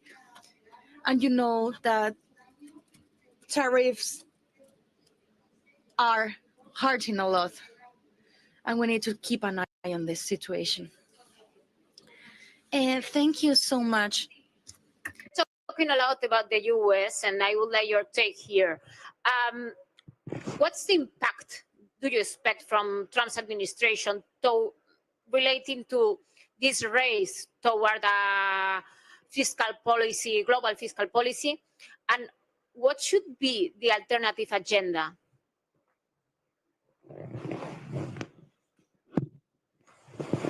Well, first, let me begin by commending Spain and the Vice President for her comments. Taxes are necessary to address inequality. Inequality is bad for society, for the economy. I wrote a book called The Price of Inequality, the price we pay, our economy pays for the economy, but also the broader social cost and the political cost. I think the United States is now paying part of that price with the capture of our government by the techno-oligarchs. We use the word oligarchy to describe what was happening in Russia in a pejorative way, but the reality is that America has become captured by the oligarchs. Now, part of that agenda is, their agenda is to lower taxes on the rich who have amounts of wealth that is hard to envision. So it's, and if you look at the inequality in the United States, it's far larger than in other advanced countries. So we have this curious thing that the political agenda of the current administration is to lower the taxes on the rich in order, and to pay for that, they're cutting out health care for the poor. In fact, even the independent Congressional Budget Office has said that this is the most regressive tax bill that has ever been put forward. Now, that agenda of increasing inequality, letting the rich escape taxation, Trump wants to make global. For 14 years, we focused on this, trying to get a global minimum tax. And there were negotiations and agreement. It was difficult to get an agreement, but it was achieved. And then, to me, it is heartbreaking to see what has happened where the G7 seems to have caved in and in one day, 1 hour, destroyed 14 years of global governance and made a mockery of the whole process of the inclusive framework, which was supposed to say everybody was at the table. It was 6 countries besides the United States that gave in and said, effectively, we're destroying the global minimum tax. Well, I hope the story isn't over, because only a few of the European countries were in the G7. A majority of the European countries were not at that table. So Europe can say, well, France may have caved, Italy may have caved, but we're not caving as the EU. We are not going to allow the US to bully them.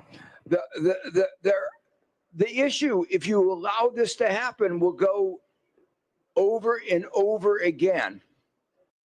And it happened almost immediately afterwards. The digital services tax. Trump attacked Canada for having a digital services tax. There was an international agreement that if Pillar 1 was not agreed to and ratified, countries had the right to impose digital taxes. The digital companies are the richest companies in the world. The digital companies have made part of their money by tax avoidance. In Europe, they excelled. They moved all their money to Ireland and then claimed, taking advantage of loopholes in the Irish law, the total taxes they were paying were, I think it was about 0.05% of their profits in taxes, essentially zero. So, but the US said that it would impose tariffs on Canada if it didn't get rid of its digital tax. Canada capitulated. It hasn't agreed yet to be the 51st state, but this is the first step in the way. I'm joking. That's not going to happen. But, but the point is, the rest of the world simply cannot be bullied by the United States. It undermines democracy, it undermines global governance, it undermines the progress that has been made in the creation of a United Nations since 1944. Now, let me speak just very, very briefly about the specific issue going forward on tax cooperation, which is the world has been making some progress. The African Union put a proposal to the UN for a tax convention. And over the objection of the United States, the world came together and started this tax convention. And progress is being made. There are terms of references that were agreed to. So what I want to emphasize is that the world can't be held hostage. It can go forward. There can be coalitions of the willing. It will take voice. It will take work.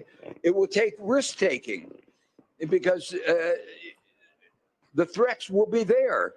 The instrument to destroy our democracy and to destroy global governance is fear, threats, and one can't give in to those threats.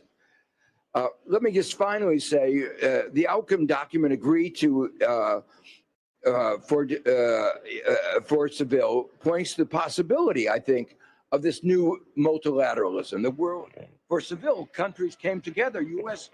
walked out of the room, and that provided an opportunity, because historically, the way the U.S. has played the game is it stays in the room, waters down the agreement, gets a weaker and weaker agreement, and then at the end says, oh, we're not going to sign it anyway.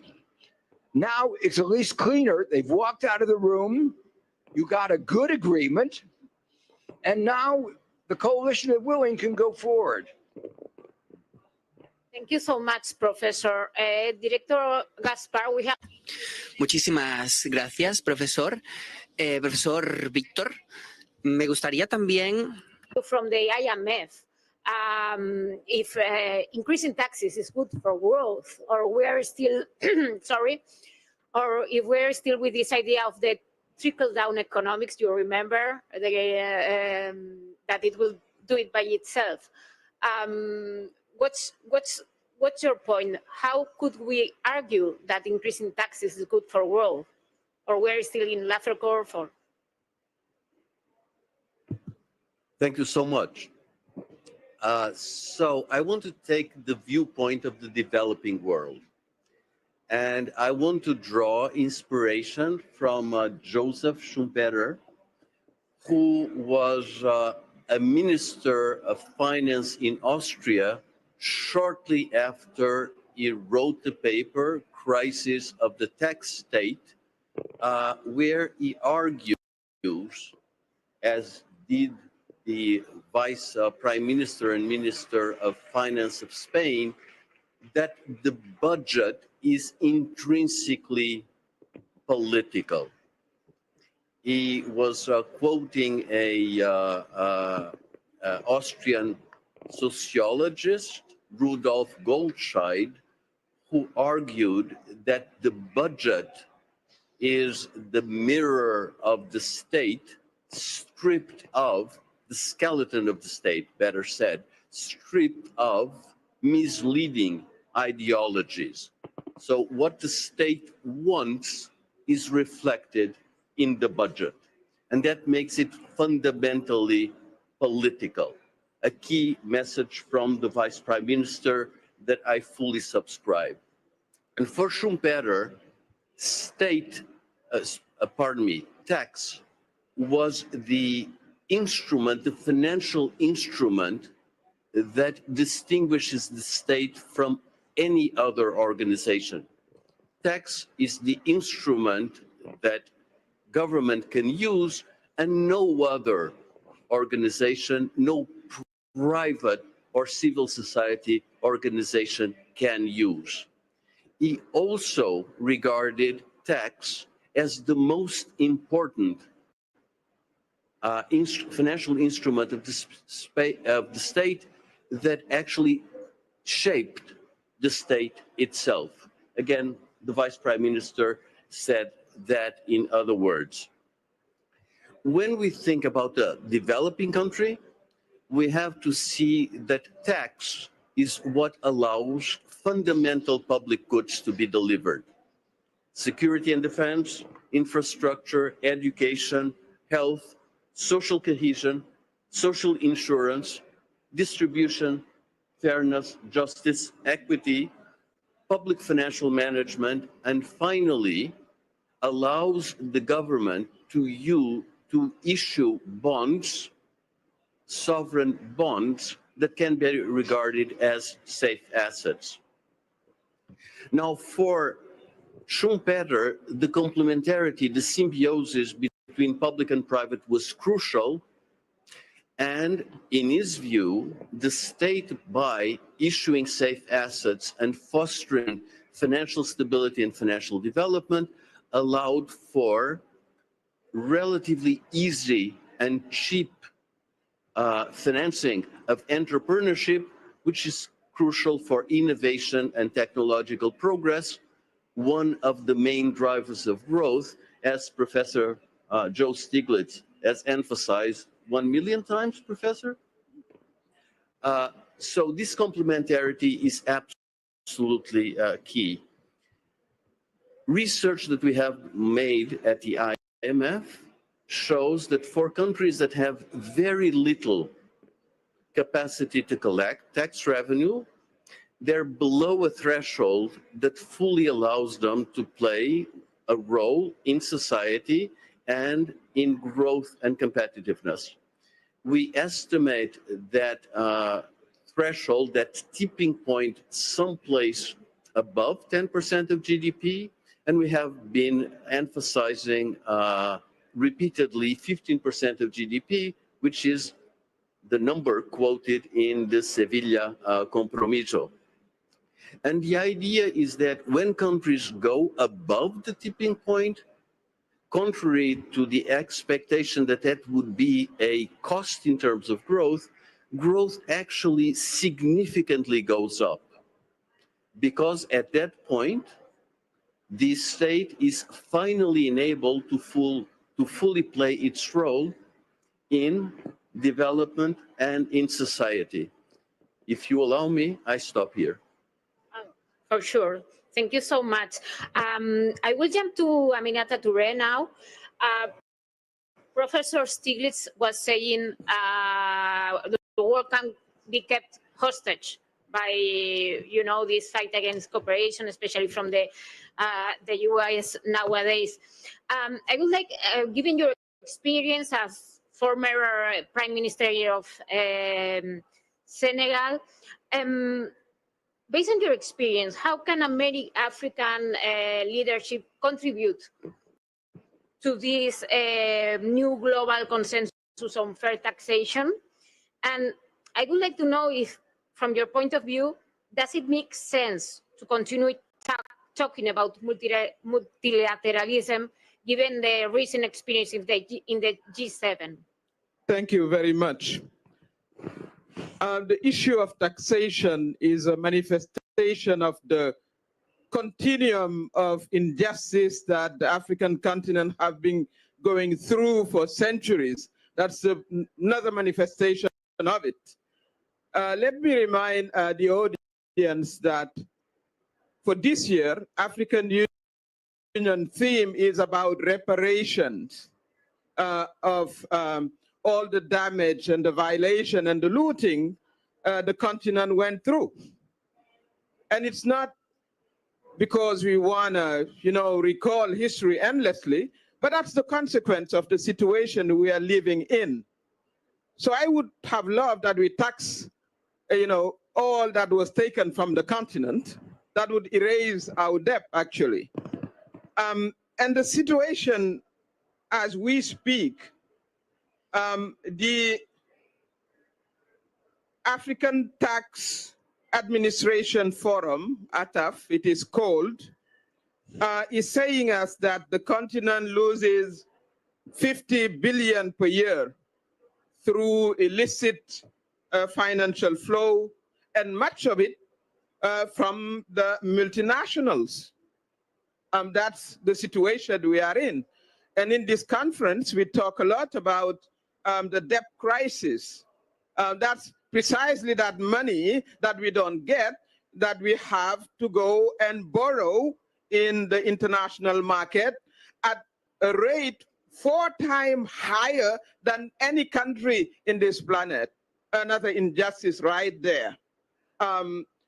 And that's not because we are particularly risky, because all of the African countries do pay their debt on time, although they have some time to allocate more than 40% of their GDP to pay their debts, while international multinationals that invest in the country don't pay taxes most of the time because they ask for tax break, but they're exploiting our own minerals, our own mines, but they go and pay taxes back to their country of origin. How unjust can that be? I mean, you cannot be more unjust than that. So this is a very critical issue. And then we're going to apply what we continue to do since we exist, which is fighting back, being resilient, and fighting back. We have no other choice, Professor, than doing that. And luckily, we do have a new generation of young leaders in the continent who are going nowadays to fight back. Well, that's what led to the proposition of the African Union about having a UN Framework Convention on International Tax Cooperation. We table, as African Union, the document.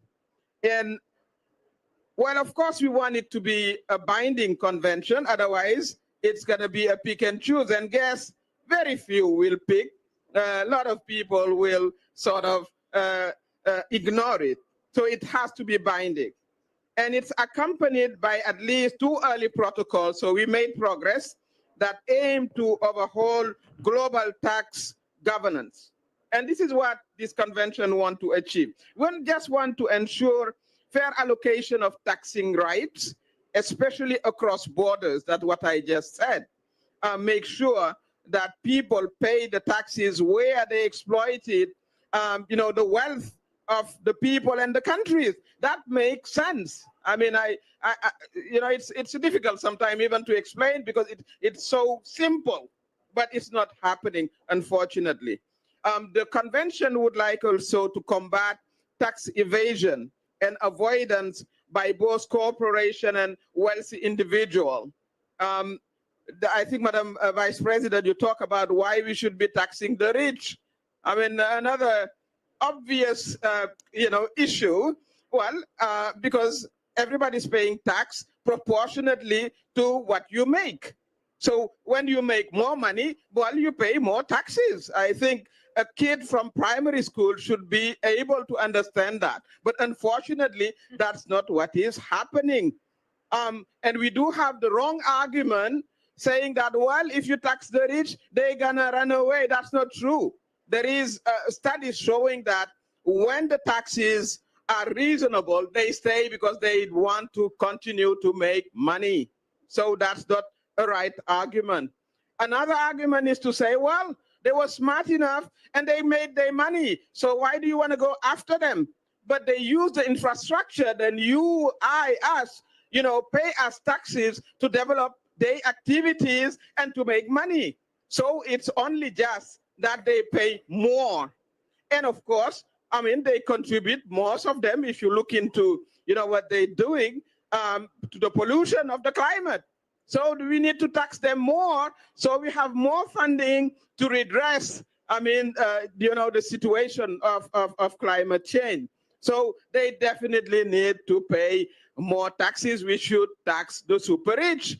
But the super rich, among which you do have the multinational that need to pay their taxes in our countries. They have to pay that. If you look into the rates, it's between, well, when they escape, first of all, because when they want to sign deal, they like to have 10 years break to begin with. And in 10 years, of course, you do your maximum in terms of profit. And when the mine is about to end, you start paying taxes. That doesn't make any sense. And that is not going to continue because we want to change that. And we hope that through cooperation, through the convention, we will make progress. And we do have a timeline that is going on. Since last year, the UN ad hoc committee finalized the terms of reference.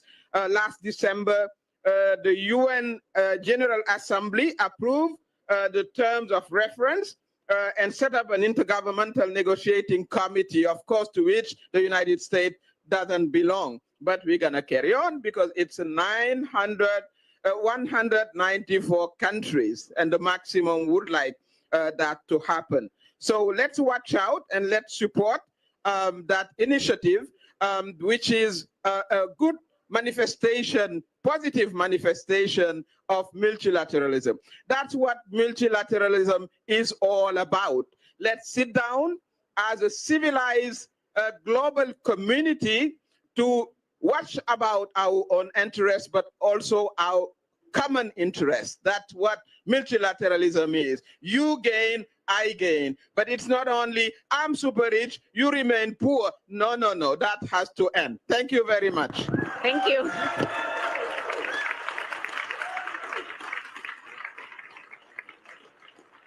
Thank you so much. Muchísimas gracias. Oxfam Internacional también lleva muchos años.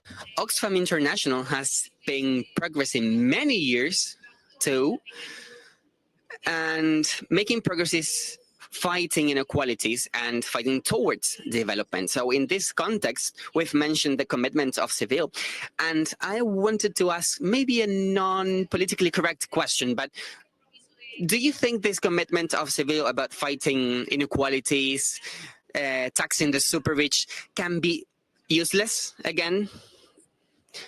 Well, thank you, first of all, for organizing this panel. Some years ago, I think this would have been considered radical and politically incorrect, but we now are achieving this progress. Now, countries such as Spain and others are organizing these events to promote taxation on super rich. So yeah, I appreciate having such a great panel because it is essential in a process that is part of the UN to share knowledge and to make the citizens know the importance of fiscal systems, because this cannot be done just from a technical perspective. We all have to understand there is a deep link between taxation and the social covenant, because this is related to the citizenship, to the democracy itself.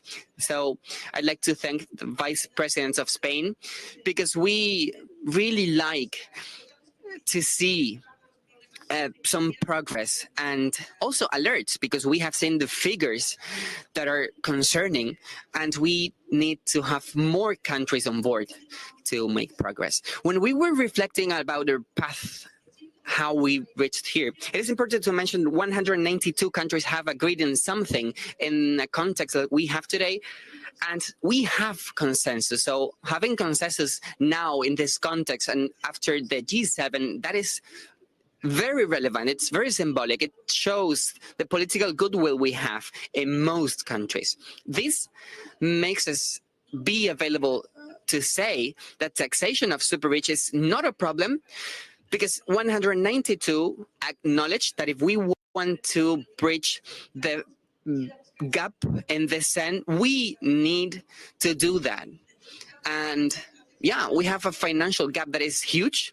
That's why it is so important, and it's common sense. We need to allocate resources to those areas that they are more needed. So we see that in the last 10 years, after the Addis Ababa summit in 2015, yeah, 1% of the rich have over 90% of the richness of the world. So it's around $30 trillion. It's like almost 2 times the GDP in Spain. But we need to know why this is so important in a context like the one we have today. This $30 billion would be sufficient to finish 22 times with annual poverty. This is a fundamental message. If we have a problem we want to tackle, which is bridging those gaps and achieving those financing, sustainable financing goals, we need to start with this clear message. We have the resources on the planet, but they are at the wrong hands. But yeah, we have resources to make these agendas run. So I hope this will be useful, and this political message is essential. 192 countries back this document, this initiative, the commitment of Seville. This is a great step by Spain, Brazil, South Africa, maybe Chile. Maybe we can have you on board as well. We're waiting for your news, Mr. Minister. I'm sorry to put pressure on you, but it's our duty.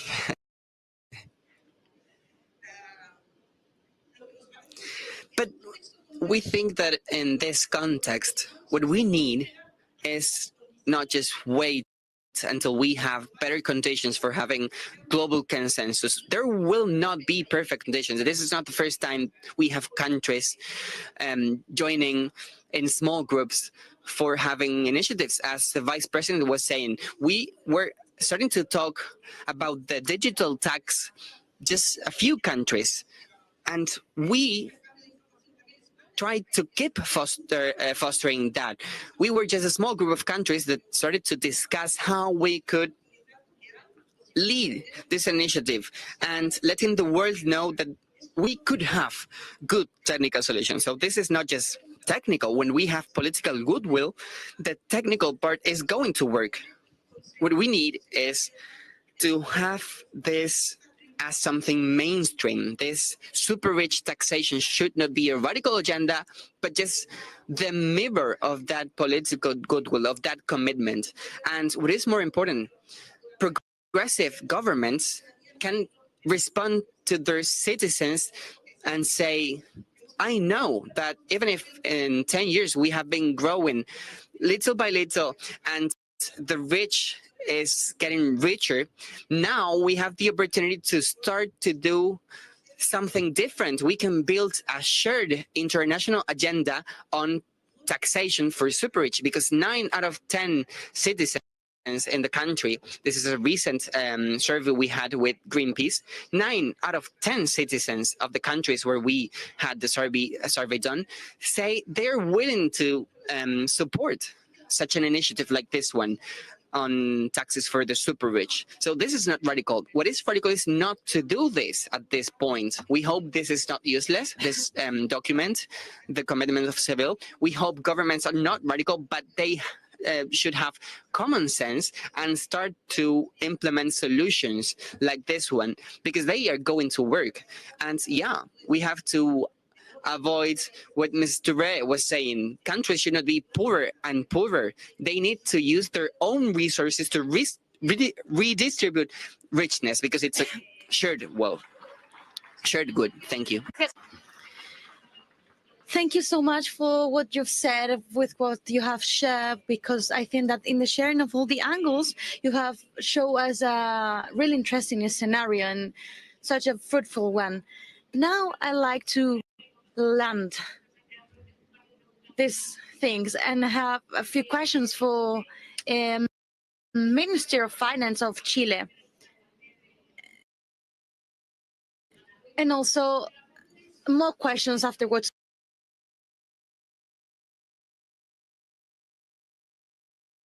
Susana Ruiz has said. But first, I want to focus on your country, on Chile. Which measures have been discussed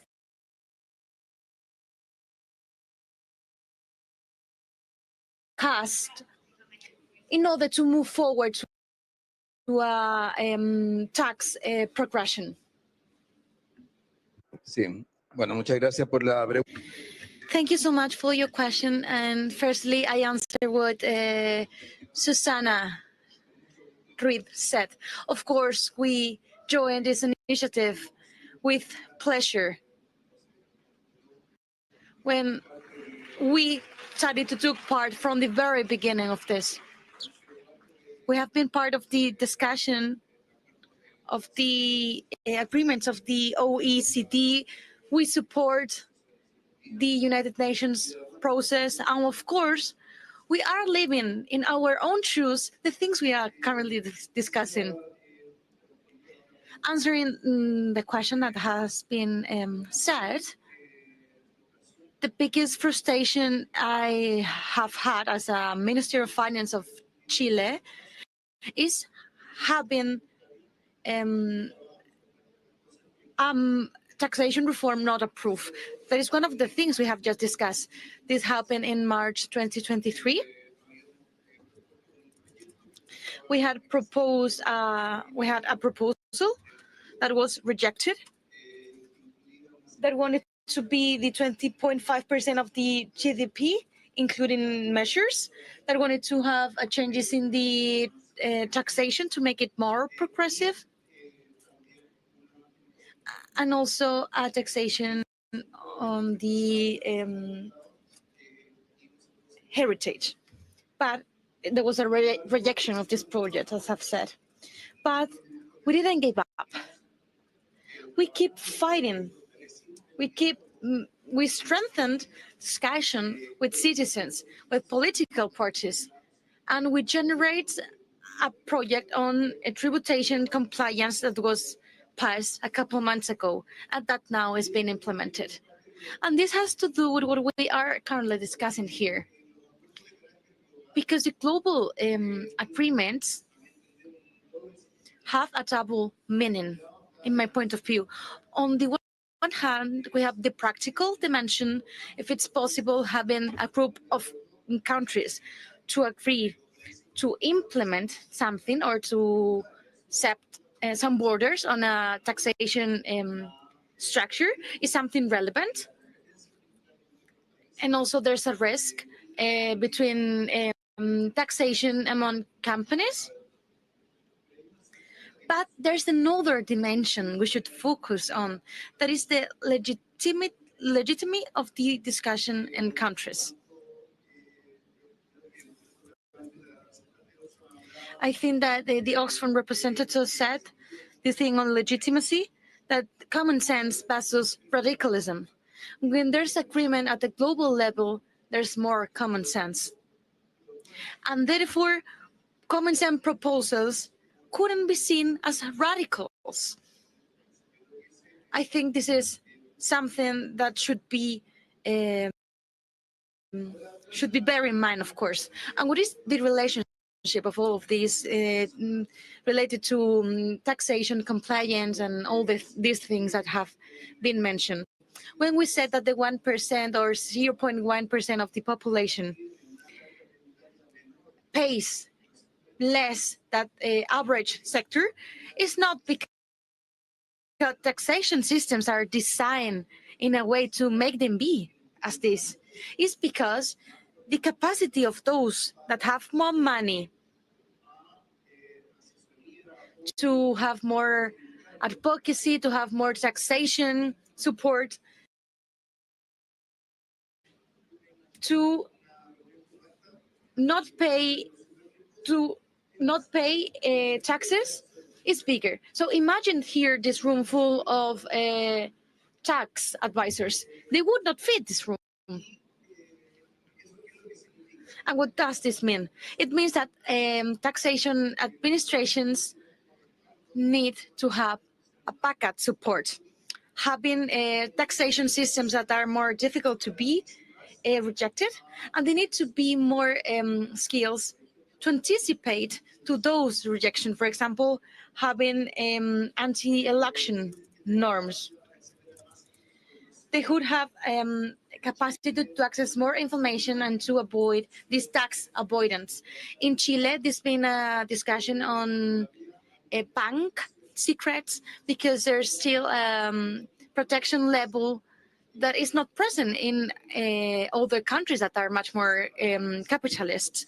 In Chile, if you want to access bank data as a tax administration, you need a judge that allows you to do so. And in the United States, tax administrators can access all this bank data. And the skills that are needed to understand the societary systems in which all the richness is set is essential. It's essential to understand this. And understand them, of course, also needs resources and also needs faculties. And what I mean by saying this is that the other side of the coin here in any taxation agreement of global level, it happened at the same level. Tax administrators that have the skill to apply and take advantage on those global agreements. It's also useful for local taxation. So in reality, what it means for us is that we won't be able to mobilize 2.5 of the product, but we will be able to mobilize 1.5 of the product. And at the same time, it says the taxation administration to be able to answer to future reforms that may be bigger than the ones we have right now. I like to highlight this point because when we started the preparation of the taxation reform, we had different meetings alongside the country with all the different regions of Chile. And what citizens were asked for was justice in taxation. And when they talk about taxation justice, they didn't mean about horizontal or vertical equity, as economists understand it. What they meant is that people with higher resources didn't have higher capacities to avoid taxes, so that they paid what they should pay and the mass paid. So in terms of legitimacy and democratic legitimacy, I think this is a really important point that should be remembered. That is all I'd like to say. Thank you so much, Minister. La verdad es que me gustaría lanzar la... Now I'd like to ask the same question for the Vice President of the government that is also Minister of Finance of Spain. What could be the difference of Spain in this scenario of looking for a better redistribution, of having a fairer justice in the broadened sense, as the Minister said, of course? Well, after having heard what the rest of panelists have said, I could affirm that if we could do it, of course, if we had the skill to make decisions at global level, at least we would tackle a part of inequality in the world. Because in what you have said, you have already demonstrated that. You have mentioned all the different angles of such a complex issue as fair taxation. That is only thinking about how to build bigger democracy. And I think this is what I think we should tell citizens, to make sure they are aware that paying taxes is contributing to progression, is contributing to be equals. And therefore, paying taxes is something good. But of course, as the Minister of Chile said, in a fair way. Because probably the biggest problem in the citizen is that when they check that proportionally, they are paying more than a person that has much money than them. And therefore, the taxation system is illegitimate. Therefore, the fight against tax fraud is so essential, fraud exemption and tax avoidance. We need to fight against tax avoidance. The architecture that includes the interpretation of taxation that makes the type of interest to be paid by interest is not the one that they should actually pay with tax benefits or the way they mobilize their capitals. States, in particular, each country, we have a margin that identify our models as a society. In Spain, we have the digital tax. Even after the United States told us not to do so, but we thought it was something fair to have a tax in a sector that we asked for this tax because this sector is currently having most of the benefits from most of the multinationals. And also we identify in a real clear way that in the world there's a taxation that is built for an analogic economy. And therefore, all the digital operations were not included in this architecture. So we thought we need to reflect also other operations, other taxes, so we could better meet with the current reality of these companies. We did the same with the digital companies, the taxation transactions that is also so present in the economic world and is a bit also complex. And we also did it with big electricity companies, banks, so they could pay what they should. In the tax on individuals, that is the most present one in the world, we ask for a bigger effort for the ones who have more than 300,000 euros. We ask them to pay more so they could contribute more. But I'd like to say something.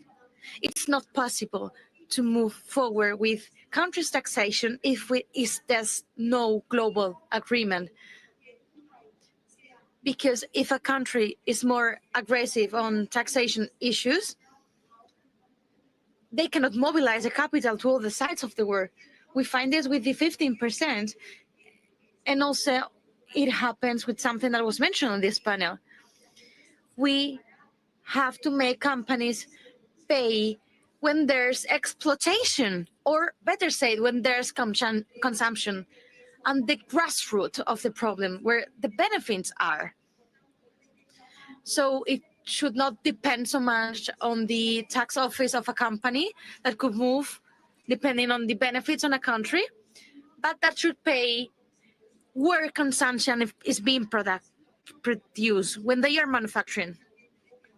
And as it has been mentioned in Africa, and where we have more capacity from people not moving the capital, because they think that maybe in another country they could pay less than they are paying in the country when they are actually producing.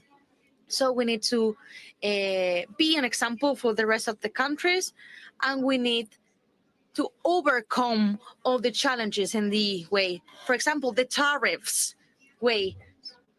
So we can reach a multilateral agreement. Multilateral, I said, so we can keep moving forward. And of course, Spain will keep moving in this way. Thank you. Víctor Gaspar has mentioned the need for an even play field in order to avoid that companies fly from country to country looking for better conditions. How can policymakers build tax capacity? Is there any way beyond increasing taxes, and what's the advice from the IMF? Thank you so much for that question. If you recall what I said the first time, when countries have very low tax capacity, when they cross a tipping point, growth actually goes up, because tax capacity helps building the financial muscle which is necessary for the state to exercise its crucial role in growth and competitiveness. But that doesn't happen in isolation. We have documented in the International Monetary Fund that, for example, when a country crosses a tipping point, financial development in general, and so the ability for private companies to get financing goes up, the government effectiveness goes up as well. The rule of law is better respected as measured, for example, by security of property rights, and the standards of governance go up. So this is a comprehensive process which affects the whole of government, and as the Vice Prime Minister has repeatedly emphasized, is profoundly political. Political consensus and support are necessary, and you can think about it as some other of my colleagues in the panel have already stressed, you can think about it as a social contract. A social contract must be just and must be fully owned by the country. It is intrinsic of the country. It's something that Spain has as specific of Spain. And what works in Spain will not necessarily work in Chile, will not necessarily work in Senegal. And that means that in terms of building tax capacity in a specific country, one needs to engage with the country and see what is it that the country needs in terms of support from the international community. The Vice Prime Minister has mentioned tax assistance, capacity development, and there the international community has a very important role to play. But it's crucial to understand that it must be subsidiary and subordinate to the national political and social priorities that the country alone can define. In the context of the IMF, we do have the Global Public Finance Partnership that allows us to finance activities in all of these areas in case the country finds it useful to engage with the IMF. But another element which is absolutely crucial is, again, sorry for being repetitive, what the Vice Prime Minister has stressed, we need a global framework that helps. And there, my friend Mario Marcel has emphasized something which is not often emphasized, which is complexity is the best friend of tax avoiders and tax evaders. You make the tax system complex, and the most powerful, the taxpayers with most resources, will gain the system in their favor. And that is particularly important for the developing world, where tax administrations are often handicapped in terms of the resources they have access to. And so that constraint is more binding for developing countries. And just to impress on you how important it is to have a global framework, there are many historical examples of small players who have been able to have quite a lot of impact on the global system. What I use to remind myself of that is the example of what I believe is the first double taxation treaty on record. And it's a very surprising, it dates back from the 19th century, and it's very surprising. One of the partners is not surprising at all. It's the British Empire, right? You would expect the British Empire to be a party, right? It's the dominant economic and financial power of the age. But the other one is the Canton of Vaud in Switzerland. Not Switzerland, the Canton of Vaud. And why was that? Because high net worth individuals that happen to be subjects of the British Empire would retire in Vaud. And so to tax their wealth when they died required coordination between the authorities of the Canton of Vaud and the British Empire. But since they retired in Switzerland and died in Switzerland, the very small Canton of Vaud, which is kind of like the rich part of Switzerland along the Lake Geneva, had the upper hand. So the British Empire negotiated its double taxation treaty. So one does need, as many emphasized in this panel, a constructive and comprehensive global agreement. And I would stop with that. Thank you so much. Thank you so much. we're starting to be a little bit tight. Bien, empezamos a quedarnos un poco sin tiempo, pero vamos a pasar rápidamente a la señora Ture. Hemos hablado mucho sobre la imposición a las personas ricas y es algo que podría funcionar en todos los países, pero está claro que es algo arriesgado en el sur global. Entonces, me gustaría conocer su opinión sobre esto, si cree que funcionaría en todo el mundo, también en el sur global, y el caso concreto de los países africanos, también con respecto al compromiso de Sevilla. Bueno, con respecto al compromiso de Sevilla, creo que, como ya hemos dicho, es un buen paso hacia adelante ante el contexto que tenemos hoy en día. Así que tener una cumbre tan grande y acabar con una declaración con tantos Estados miembros, por supuesto, es algo positivo. Pero quizá también se queda corto en algunos temas importantes para los países africanos, como es la deuda. 40% of your GDP to pay debt, there is something deeply wrong. The creditors are also responsible for that situation. And we definitely need to solve that. So for the compromiso, what we are looking forward to, there was very nice diagnostics in the document. Are we going to act on what we have said? That's the problem. Because that's not the first meeting we are on the topic. We did that 10 years back in Addis Ababa. Hopefully it's not going to take us 10 years again to accomplish what we want to do. Talking about the super rich, if you don't tax the super rich, don't tax the poor. That's simple. If you cannot take the money where it is, why do you want to take the money where it is not, which is the poor? That makes common sense to me.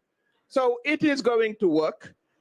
We have to, as you know, the African Union, to get our act together and to be together. We are 54 countries. We are more than 1/3 of the General Assembly. And we have the resources. Actually, as a matter of fact, we are the richest continent in the world, actually. So if we get our act together, if we are determined enough, if we are resilient enough, and if we fight on some of our shortcomings, including corruption that we have to say too, we will force the rich to pay, because they will come to do business, because we do have strategic resources that everybody needs. So it's about time that we realize that we are very strong when we are together. So yes, we will have to tax the rich, because they the one who have the money. So we take the money where it is. Otherwise, we don't take the money where it is not, among the poor. Thank you. Thank you so much.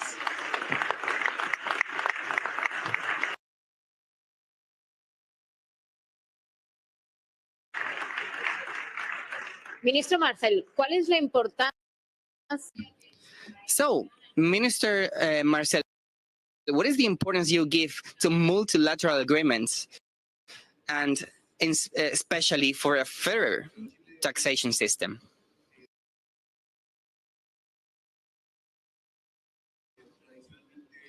Well, Chile has traditionally put multilateralism at the center of everything. We're a small country, so we know that alone we cannot go far. So we have used these initiatives. For example, the OECD, but also the UN. And now we're trying to contribute to these discussions. And I want to highlight something in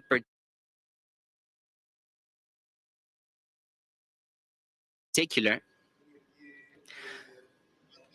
because when we talk about social governance and the place that taxation has there,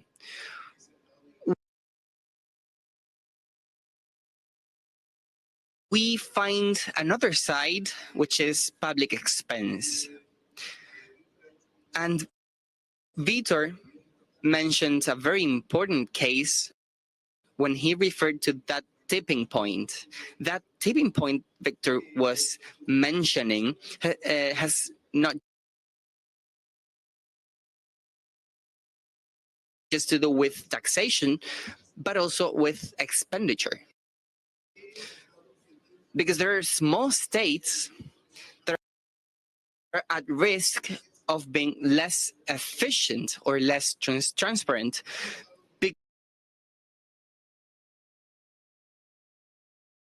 because when you're a small state and the demands on the state are not so different, the capacity to sustain expense programs and to apply expenditure according to different programs, then we find more limitations. Small states have to mobilize resources all the time. This works with programs and projects and not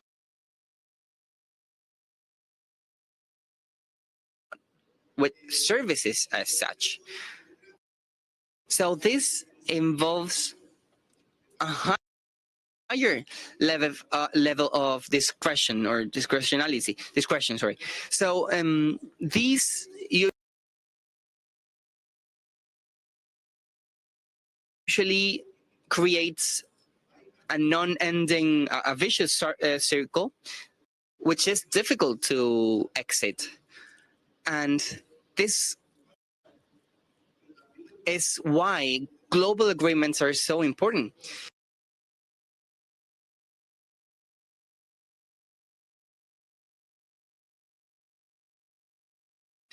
But I don't know how this is in other countries. In Chile, when we have any scandal, any abuse, immediately the public opinion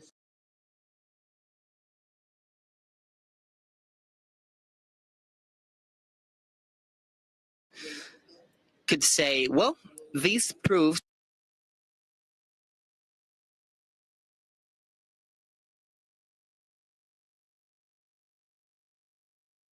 that the state is misusing resources.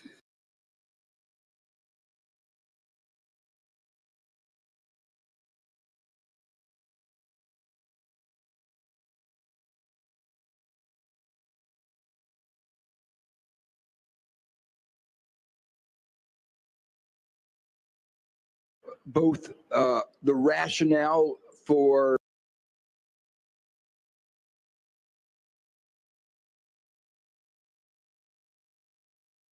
why we ought to be taxing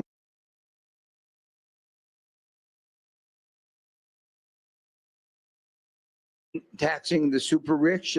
It's obvious. You don't need to have a Nobel Prize to figure that out. And that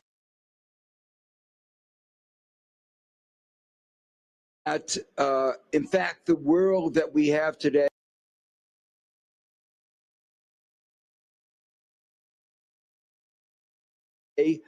taxes them at a lower rate than ordinary people. When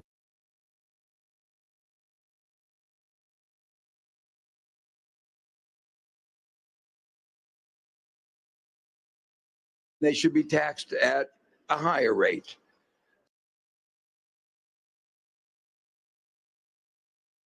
So that argument is obvious.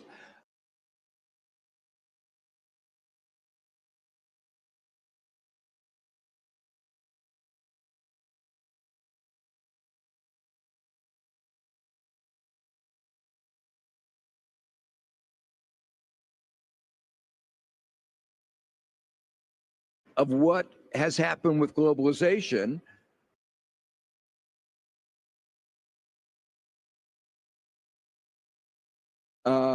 we've created tax havens around the world.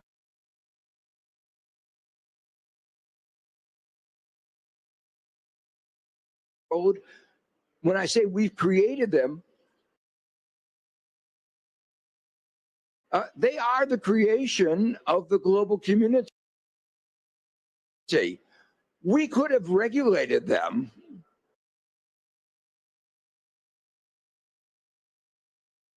We could have taken other actions. We allow them to exist.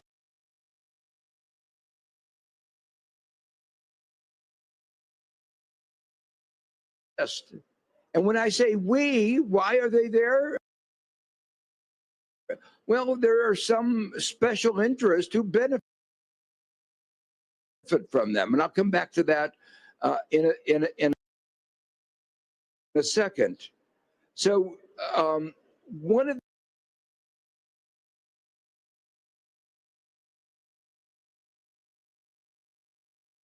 the things that is so important about the Seville action platform is that it has concrete measures, and there are lots of concrete measures that can be taken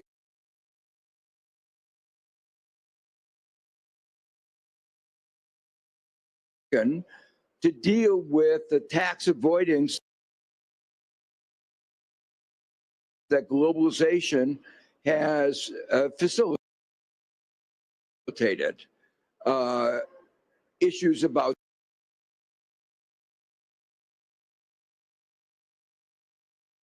transparency, issues about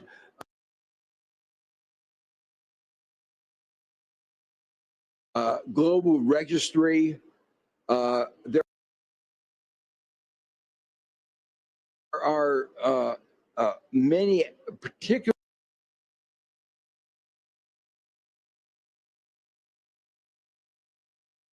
things that can be done that actually make, I don't want to say tax avoidance impossible, but at least make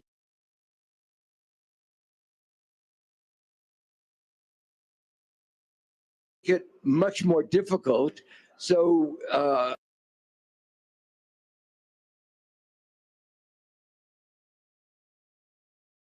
it's an impediment and makes detection of it easier.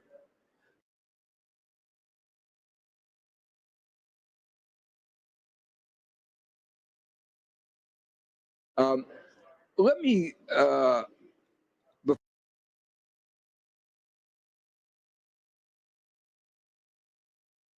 before coming to a full answer to your question, point out that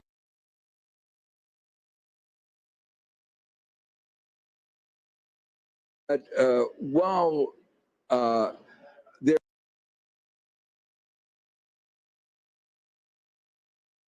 there's been a lot of progress that I'll describe in a second, there are some forces going in the other direction. The first is that globalization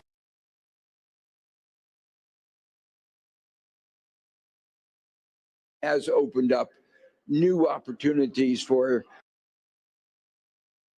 tax avoidance that are just, you know, the tax lawyers will find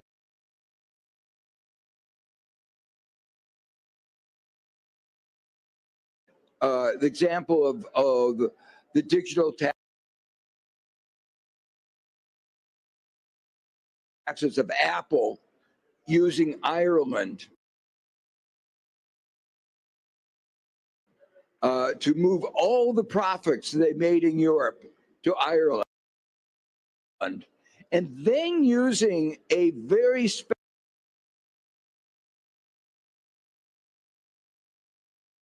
provision of Irish law that said if an Irish subsidiary was controlled from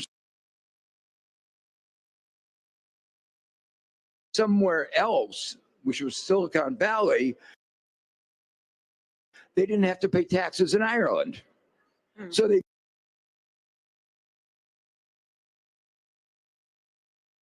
moved all their money and said it was due to Ireland. But in Ireland, they said it was due to Silicon Valley. And in that way,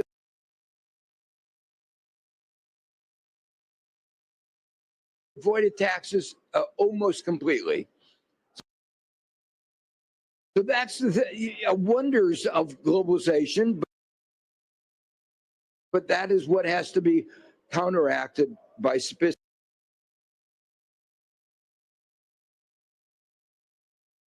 measures. As I said,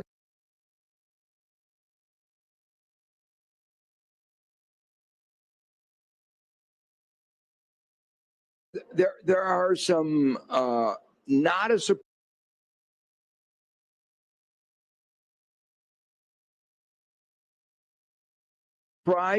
that the people at the top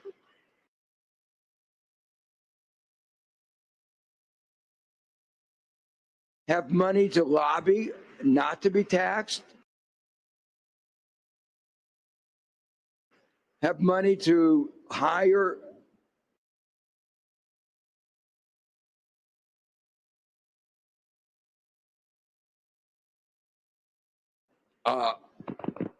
high-priced lawyers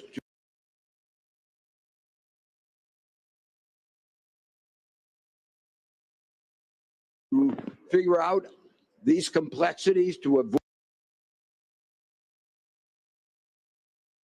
avoid tax. When people talk about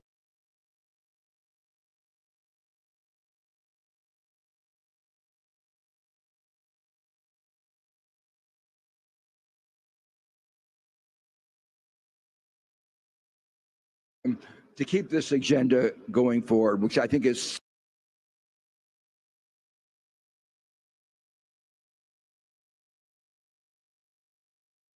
so important, not because it's just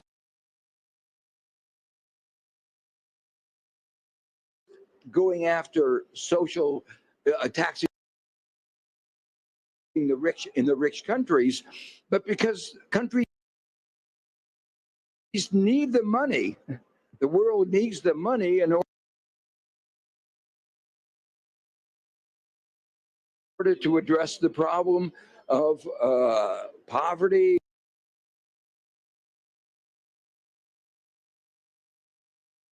health, education, growth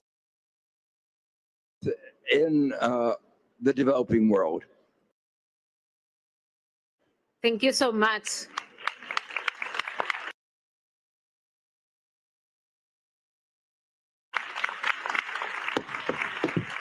Mi última pregunta es para César. My last question is for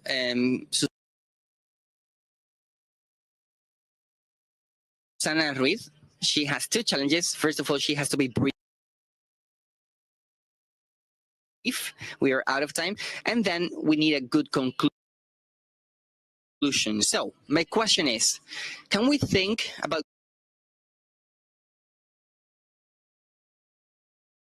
going beyond what we have agreed on this week? Or in other words, if we had another summit in Seville in 4 years, what goals should we discuss? Well, I want to think this is a starting point, and now we're going to create this action. We're going to have specific goals that will have results. Now we will also have Chile. That's what it seems. So if we have any other delegations that wants to join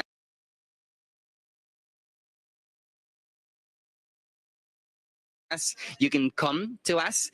But the only change that will be possible and will make sense is that in a few years, this shouldn't be an issue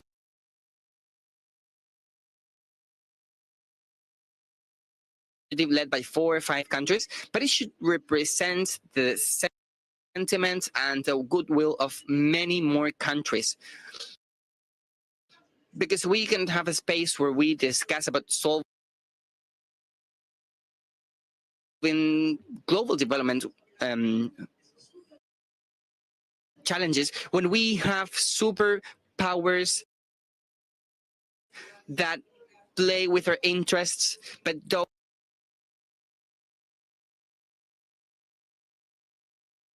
pay the taxes they should pay. These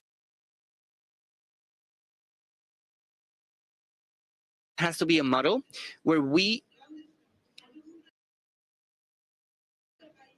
should have more countries on board,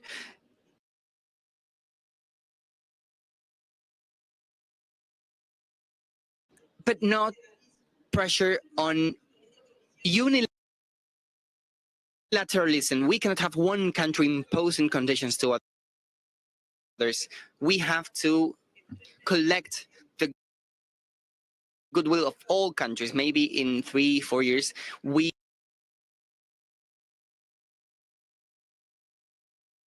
hopefully have an agenda with more countries, reflecting a society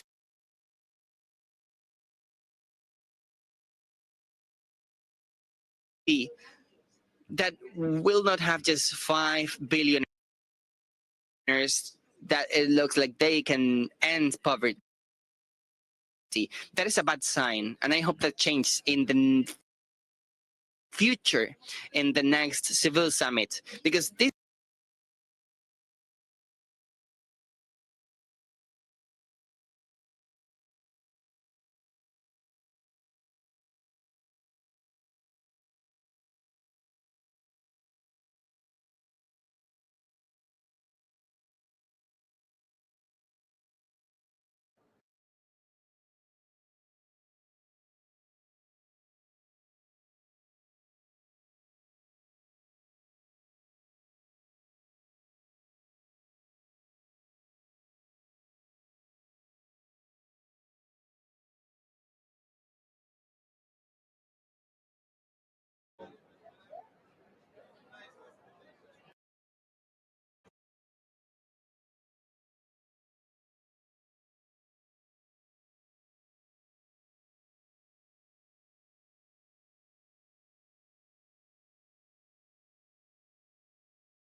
you.